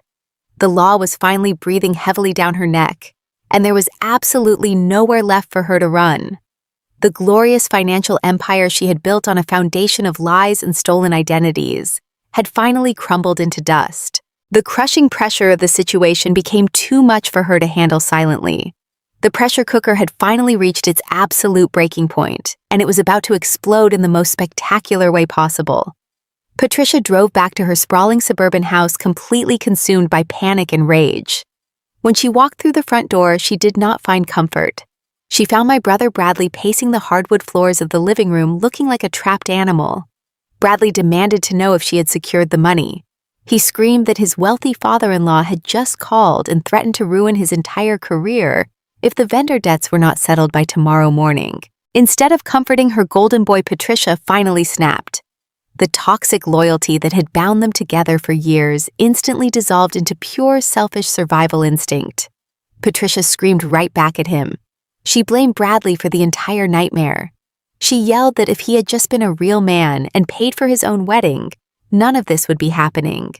She accused him of being a greedy, ungrateful child who had drained her dry and ruined her perfect life. Bradley was absolutely shocked by her sudden betrayal, but he quickly fired back. He blamed her for being sloppy. He screamed that stealing my identity was her stupid idea, and that she was a terrible mother for ruining his beautiful marriage and destroying his social standing. The two people who had spent their entire lives treating me like a disposable burden were now viciously tearing each other to pieces. They had always united against me, using me as their personal scapegoat to keep their own toxic relationship intact. But now that the money was gone, and the law was closing in, there was no one left to blame but themselves.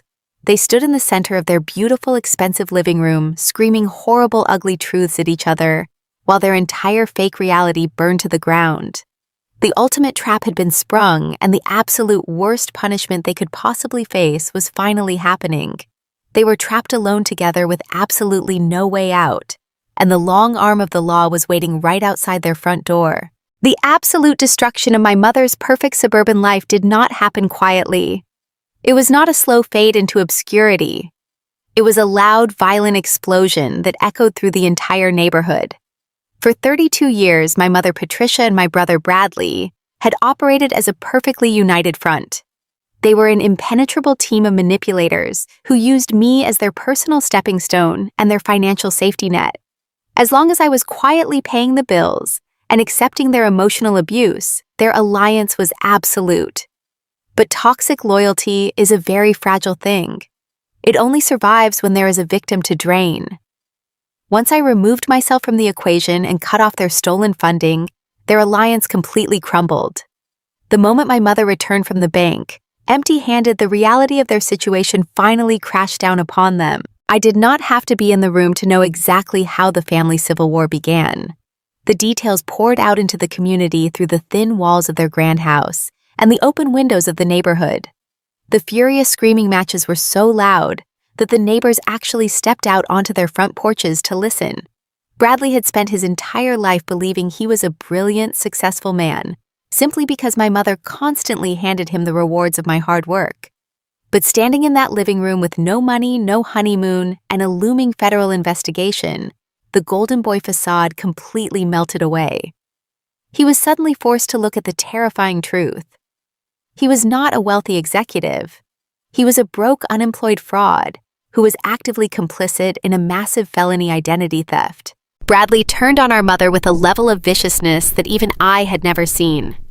He paced the hardwood floors, waving his arms wildly and screaming that she had absolutely ruined his life. He blamed her for everything.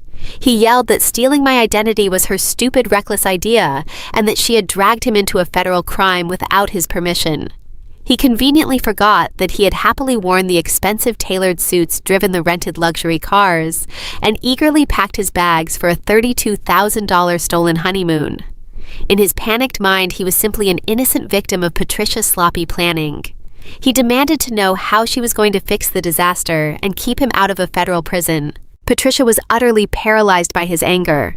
She had spent decades worshiping Bradley, catering to his every single demand and destroying my mental health just to keep a smile on his face. She expected him to stand by her side and comfort her. Instead, he was throwing her directly under the bus to save his own skin. Patricia tried to use her classic manipulation tactics. She started crying her fake theatrical tears. She clutched her chest and sobbed that she only did these illegal things because she loved him so much and wanted him to have the beautiful wedding he deserved. She begged him to calm down and promised they would figure out a new lie to tell the authorities. But her tears had absolutely no effect on him anymore. The money was gone, and therefore her power over him was gone too. Bradley coldly told her that her tears were pathetic and that she was a terrible mother for destroying his new marriage. The psychological collapse of their relationship was absolute. They had built their entire world on a foundation of lies and entitlement, and now they were trapped inside a burning building with no exit. They viciously tore each other apart, throwing decades of suppressed resentments and ugly accusations across the room.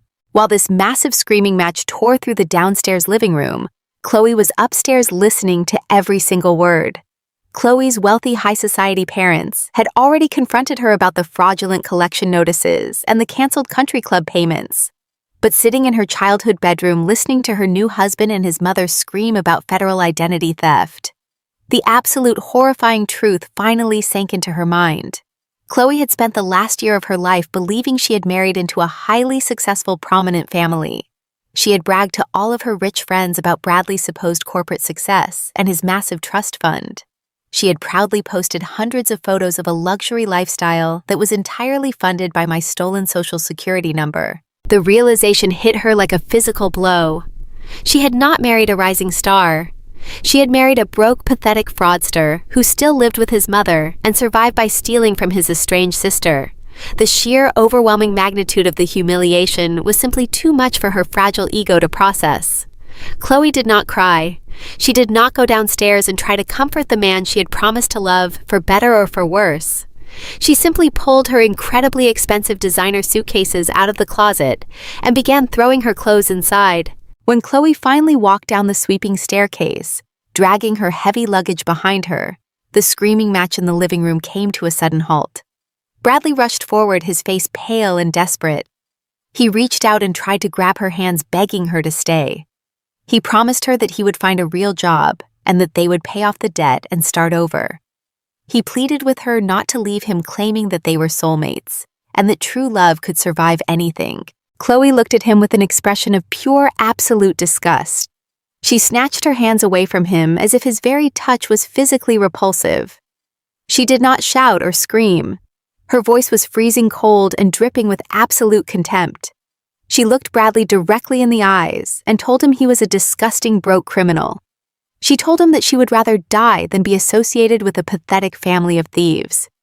She informed him that her father's corporate attorneys were already drafting the legal paperwork, and that she was filing for an immediate annulment based on extreme financial fraud. She did not even look at my mother. She just turned her back on them both and walked straight out the front door, leaving it wide open behind her. A black town car sent by her wealthy father was already waiting in the driveway to take her back to her parents' massive estate. Bradley ran out onto the porch shouting her name and begging her to come back, but she never even turned around. She climbed into the back seat and the car drove away, disappearing down the pristine suburban street. The grand luxurious marriage that my mother had risked federal prison to orchestrate was officially over. It had lasted less than 2 weeks. All the towering white orchids, the premium champagne, the imported prime rib, and the fake high society smiles had amounted to absolutely nothing. I sat in my quiet apartment miles away from the chaos, feeling a profound sense of closure. My mother and brother had sacrificed my peace, my credit, and my trust to buy a fairy tale.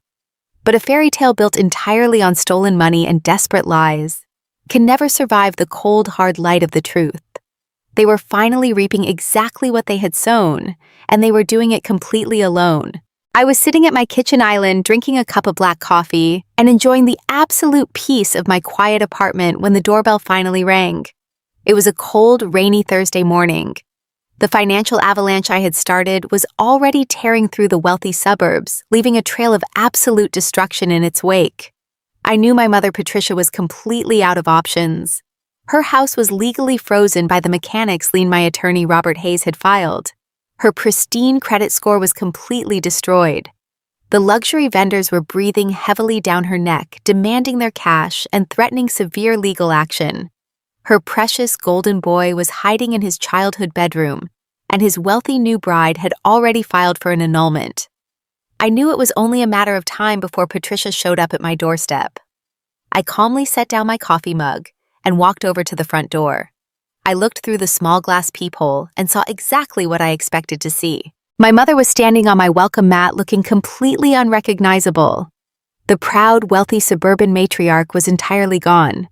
Her expensive tailored clothes looked wrinkled and desperately disheveled. Her normally perfect blonde hair was flat and plastered to her cheeks by the freezing autumn rain. She was pacing back and forth, wringing her hands together in pure, desperate panic. She did not look like a respected church elder anymore. She looked like a common criminal who knew the authorities were finally closing in. I did not open the door immediately. I reached into the pocket of my heavy cardigan and pulled out my smartphone. I opened the voice memo application and pressed the bright red record button.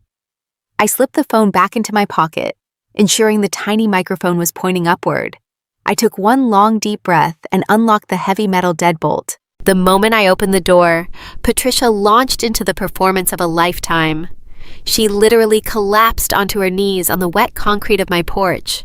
She grabbed the fabric of my jeans and began sobbing uncontrollably. These were not the quiet, polite tears she used to manipulate the wealthy country club women. These were loud, heavy theatrical sobs designed to make me feel terrible. She begged me to help her. She pleaded with me to call my powerful lawyer and drop the lien on her house. She cried that I was destroying her life and that she was going to lose everything she had spent 30 years building. She looked up at me with dark mascara running down her face and told me that we were flesh and blood. She claimed that family was the most important thing in the world and that a daughter could not possibly send her own mother to a federal prison. I stood perfectly still in the doorway, looking down at the woman who had spent my entire life treating me like an invisible burden. I felt absolutely no pity for her. I felt no warmth and no sudden urge to comfort her. I looked at her crocodile tears and remembered the day she looked me dead in the eye and threatened to call social workers to take my son Leo away from me. I remembered the cold, ruthless way she planned to destroy my motherhood, just to protect her precious son. I kept my voice entirely flat and completely emotionless. I asked her why she thought I should drop the legal lien when she was the one who stole $50,000 from me. Patricia sniffled and tried to grab my hands, but I took a deliberate step back. She desperately tried to justify her actions. She cried that she never meant to hurt me. She claimed she was just under so much immense pressure to give Bradley the perfect wedding because his new wealthy Italian in-laws were expecting a massive luxury celebration. I knew I needed her to explicitly state what she had done for the audio recording to be legally binding. I leaned against the doorframe and asked her point blank how she managed to get those premium credit cards approved in my name.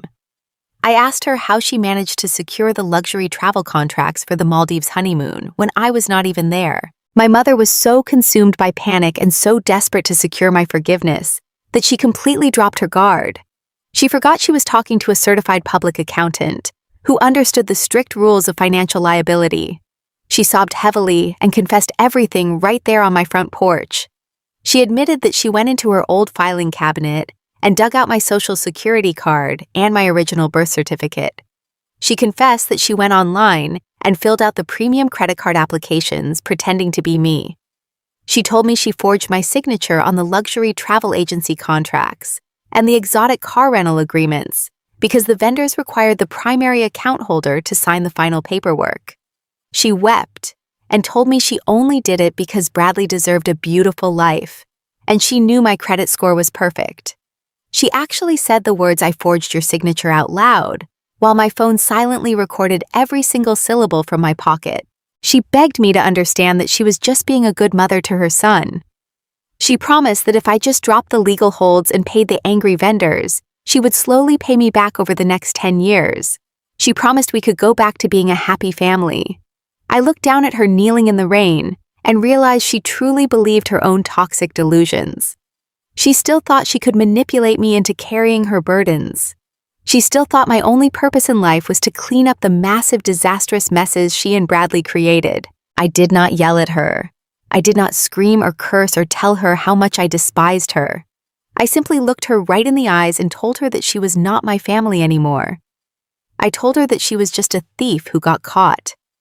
I stepped back inside my warm, quiet apartment and closed the heavy front door right in her face.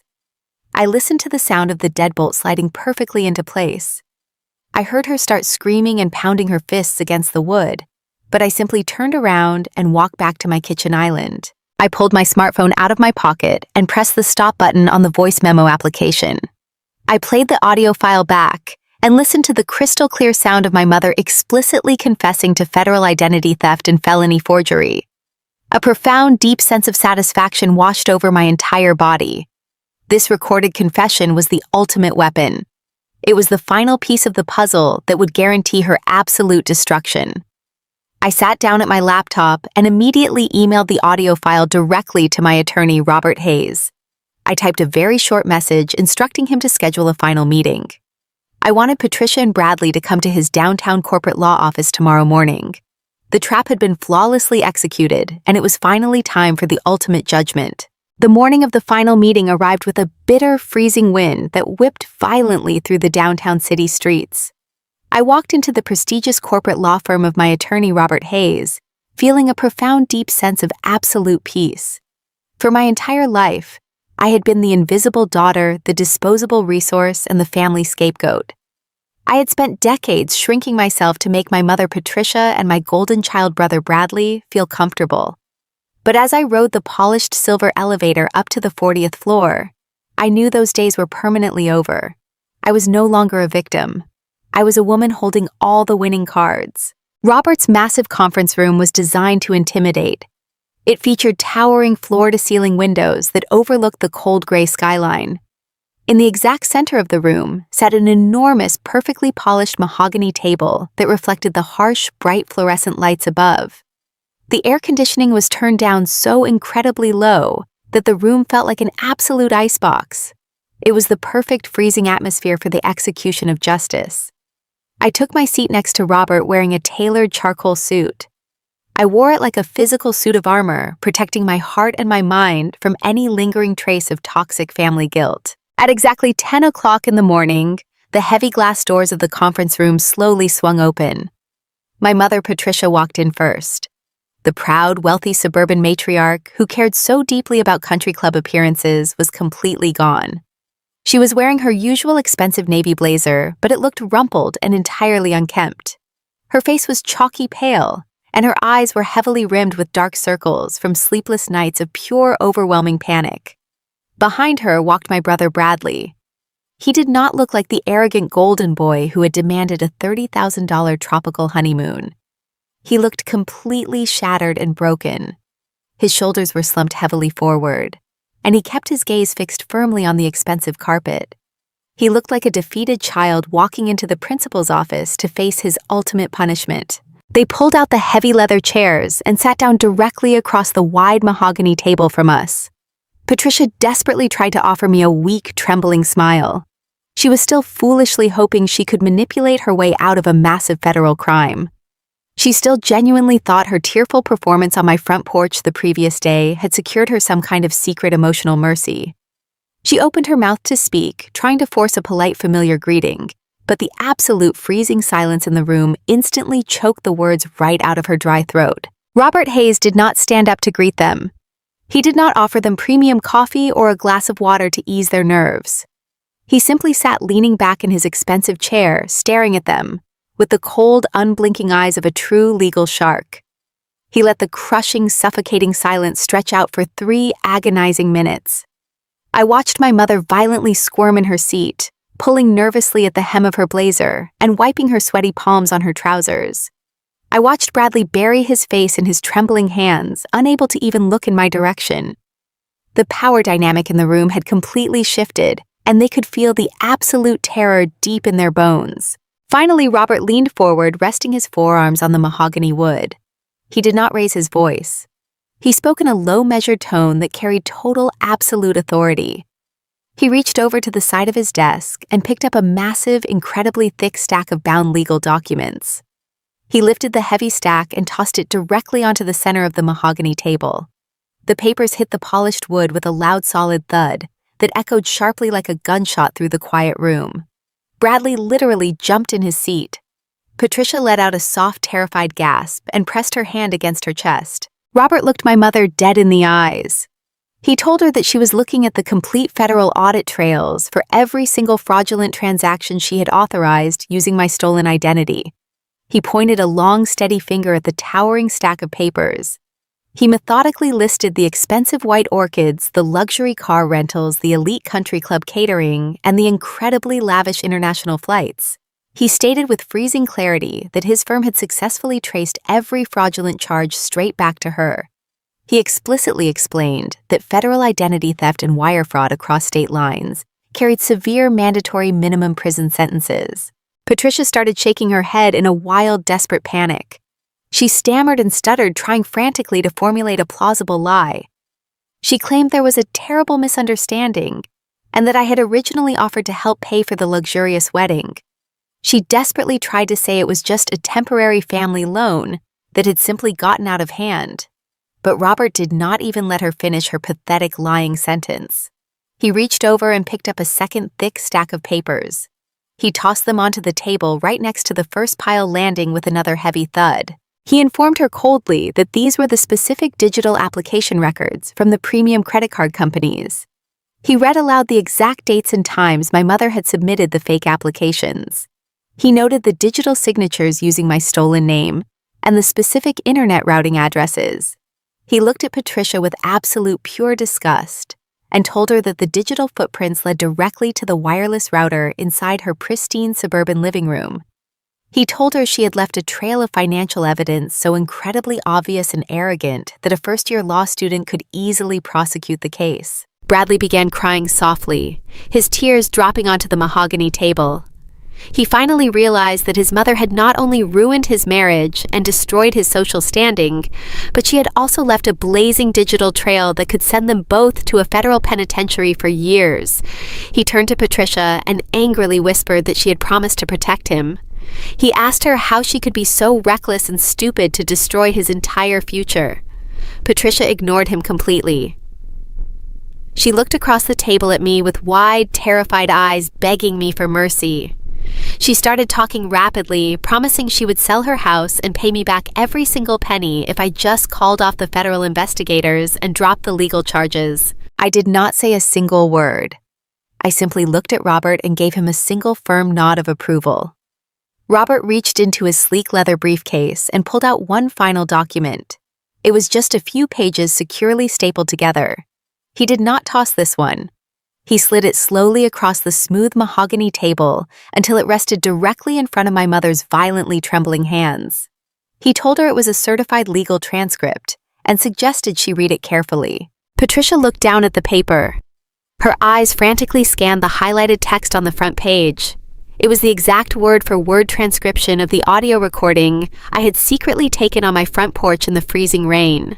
It documented her crying and explicitly confessing to digging out my Social Security card. It documented her openly admitting to forging my signature on the luxury vendor contracts because she thought she would never get caught. I watched the exact moment her brain fully processed what she was reading. She realized that her tearful, desperate apology had been a carefully orchestrated legal trap. I watched the last remaining ounce of hope completely drain out of her body. Her face went entirely chalk white as the blood rushed from her cheeks. Her jaw dropped open in absolute pure shock and horror. The transcript fell from her shaking fingers and landed softly on the table. The toxic family alliance was completely, permanently destroyed. The inescapable reality of her criminal actions was staring her right in the face. She finally understood that the final showdown was over and she had absolutely lost everything. The heavy silence in the conference room felt like a physical weight pressing down on my mother. She stared at the transcript of her own confession, and I watched her completely break apart. The woman who had spent my entire life making me feel incredibly small was now terrified and shrinking in her oversized leather chair. Robert Hayes. My brilliant attorney leaned back and folded his hands. He let the absolute reality of her criminal actions suffocate her for another long minute. It was finally my turn to speak. I sat up perfectly straight in my tailored charcoal suit and looked directly into my mother's panicked eyes. I told her that her tears and her desperate apologies meant absolutely nothing to me anymore.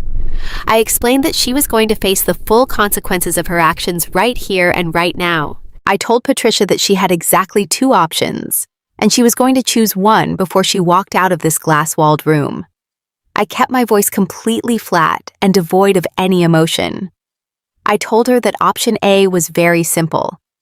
Robert would take the massive stack of audit trails, the fraudulent credit card applications, and the crystal-clear audio recording of her confession, and hand-deliver them directly to the district attorney this afternoon. I explained exactly what that meant. She would be placed in handcuffs in front of all her wealthy suburban neighbors. I broke down the federal sentencing guidelines for aggravated identity theft and wire fraud. I told her that she was looking at a guaranteed mandatory minimum sentence of 5 to 10 years in a federal penitentiary. I watched her perfectly manicured hands fly up to cover her mouth as a loud, terrified sob escaped her throat. She knew I had the ultimate power to lock her in a cage and completely destroy her precious reputation forever. Bradley sat frozen next to her, completely pale and shaking. He knew that if she went down, he would likely be dragged right into the criminal conspiracy. His extravagant wedding and expensive honeymoon were funded by federal crimes, and the authorities would definitely look at him as an active accomplice. He turned to our mother and begged her to do whatever I wanted. He pleaded with her to save them from going to prison.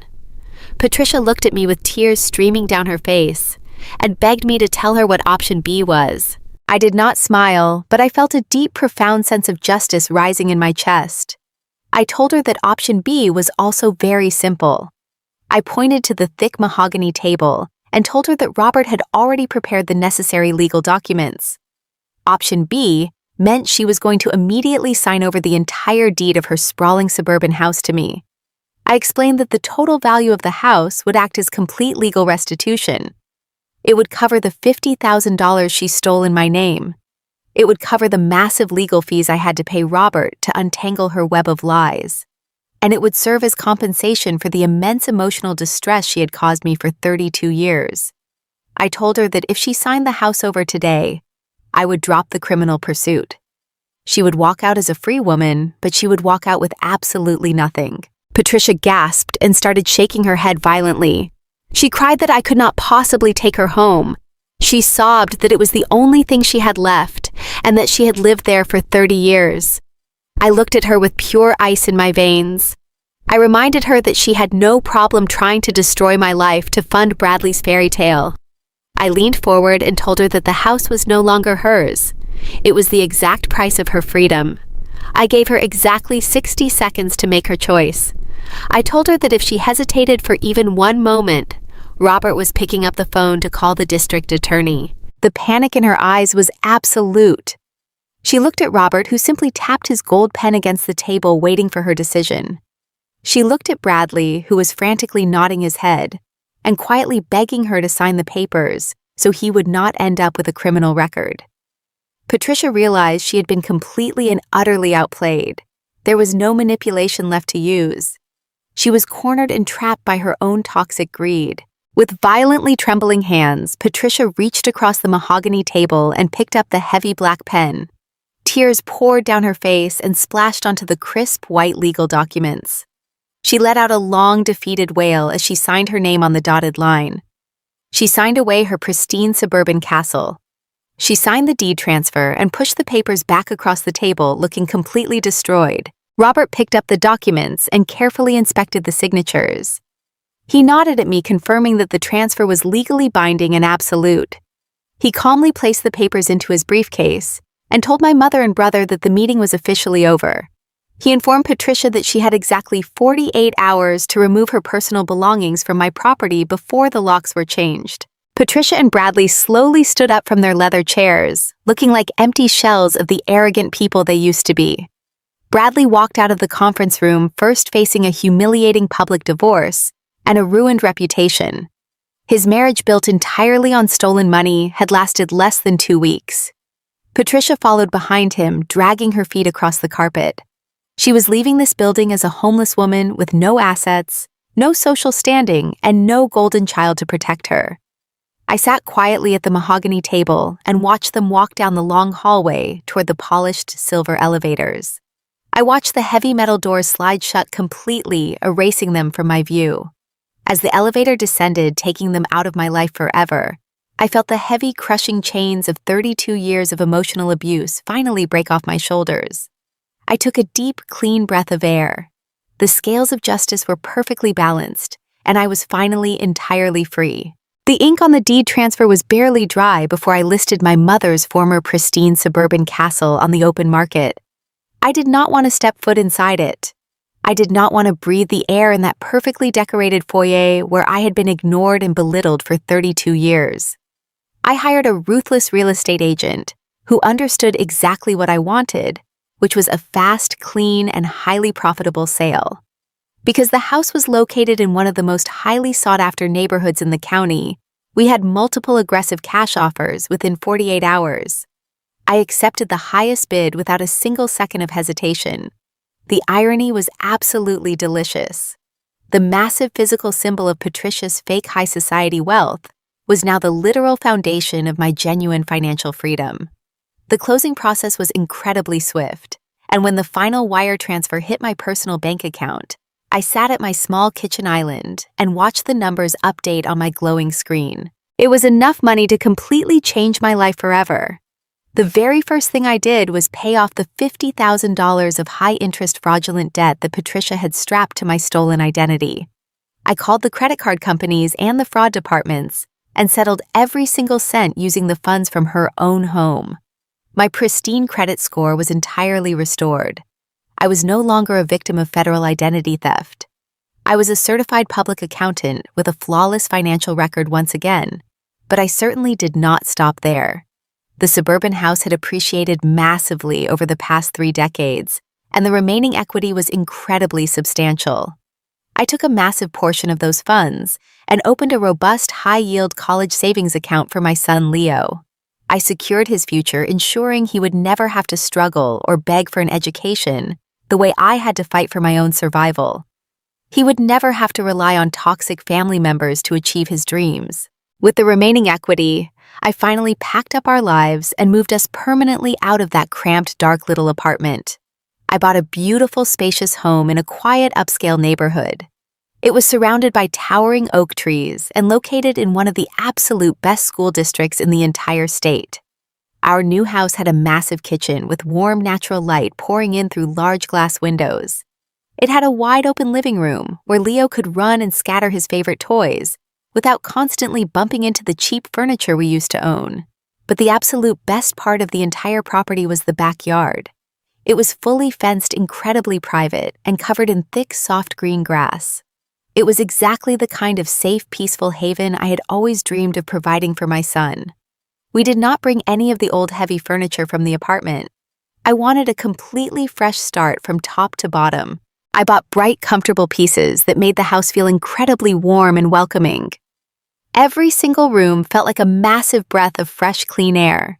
There were no ghosts of my traumatic past hiding in the corners. There was no lingering anxiety about whether I was good enough or successful enough to earn a place at the dinner table. This was my table. I bought it, I owned it, and I alone decided who was allowed to sit at it.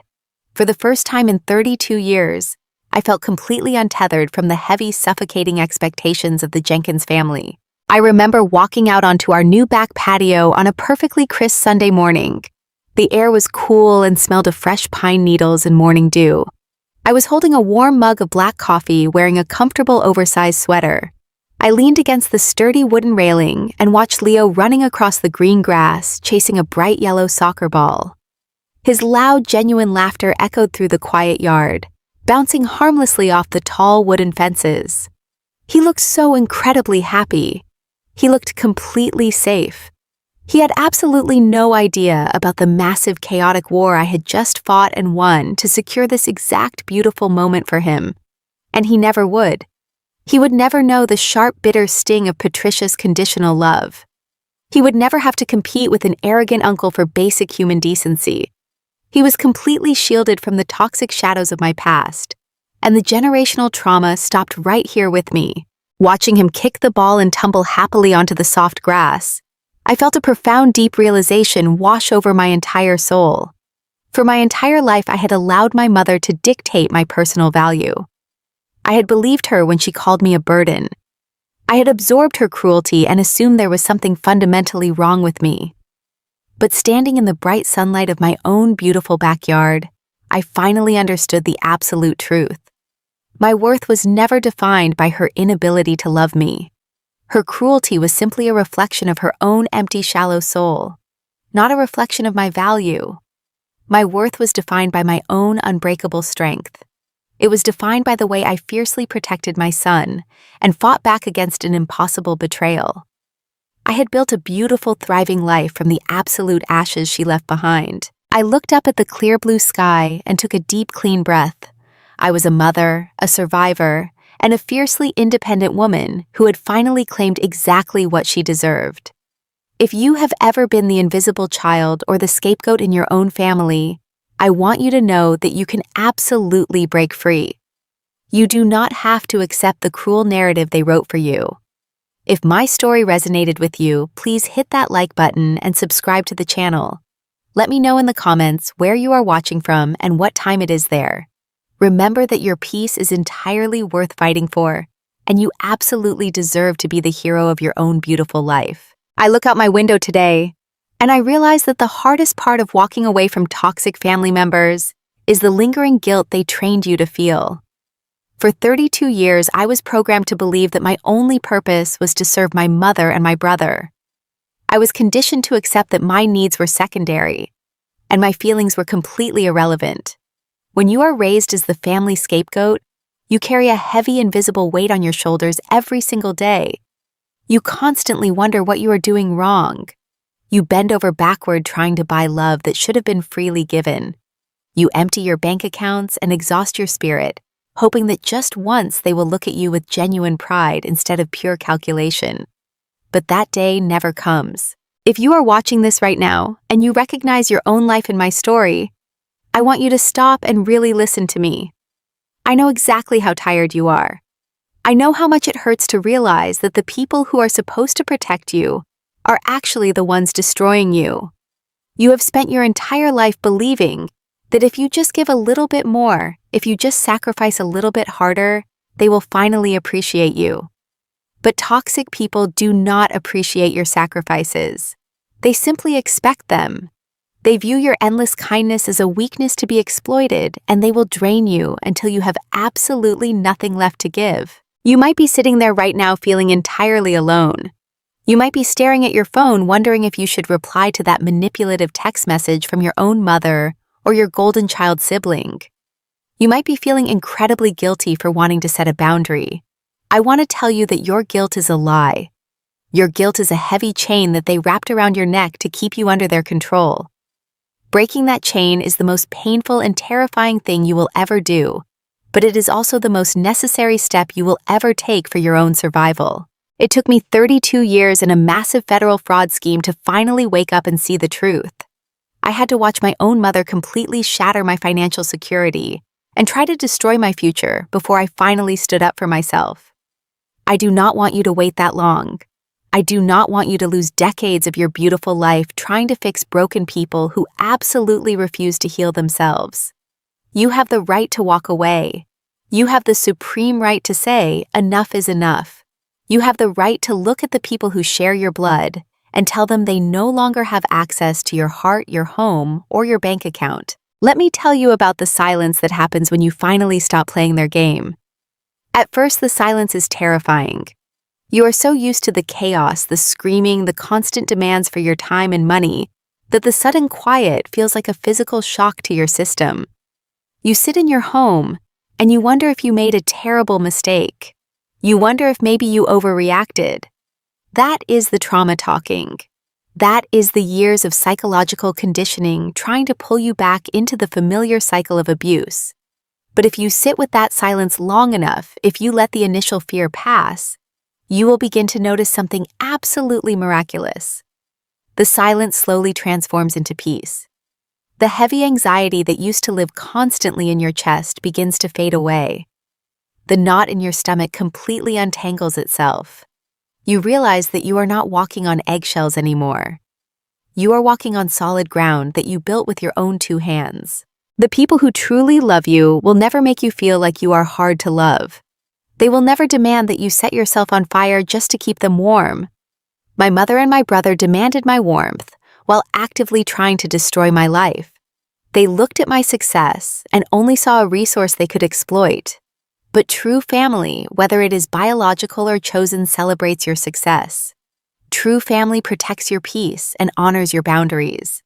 If the people in your life right now do not do those things, you have my absolute permission and encouragement to leave them entirely behind. I want to share a profound lesson that took me an entire lifetime of heartbreak to fully understand. Please hold on to these words whenever you feel weak. Boundaries are not a wall to keep love out. They are a shield to protect your self-respect from those who view your kindness as a weakness. Read that again in your mind. A boundary is not a punishment. It is a protective barrier that preserves your energy, your sanity, and your peace. When you tell a toxic family member no, you are finally telling yourself yes. You are choosing your own well-being over their comfort. And there is absolutely nothing selfish about protecting your own life. For a very long time, I thought that choosing myself meant I was a bad daughter and a bad sister. I thought that putting my foot down meant I was destroying my family. But the truth is, my family was already destroyed. It was destroyed by their greed and their endless manipulation. I was simply the one who stopped pretending the illusion was real. You do not have to pretend anymore. You do not have to sit at holiday dinners and swallow their cruel insults. You do not have to fund their luxurious lifestyles while you struggle to pay your own basic bills. You can simply stand up, walk out the door, and never look back. The peace that follows the storm is more beautiful than you can possibly imagine.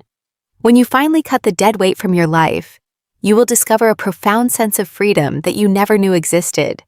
You will wake up in the morning and realize that your day belongs entirely to you. Your money belongs to you. Your emotional energy belongs to you. You will be able to build a beautiful, safe home for yourself and your children, far away from the dark shadows of your past. You will finally be able to breathe. I am asking you to choose yourself today. Do not wait for them to change because they never will. Do not wait for an apology that will never arrive.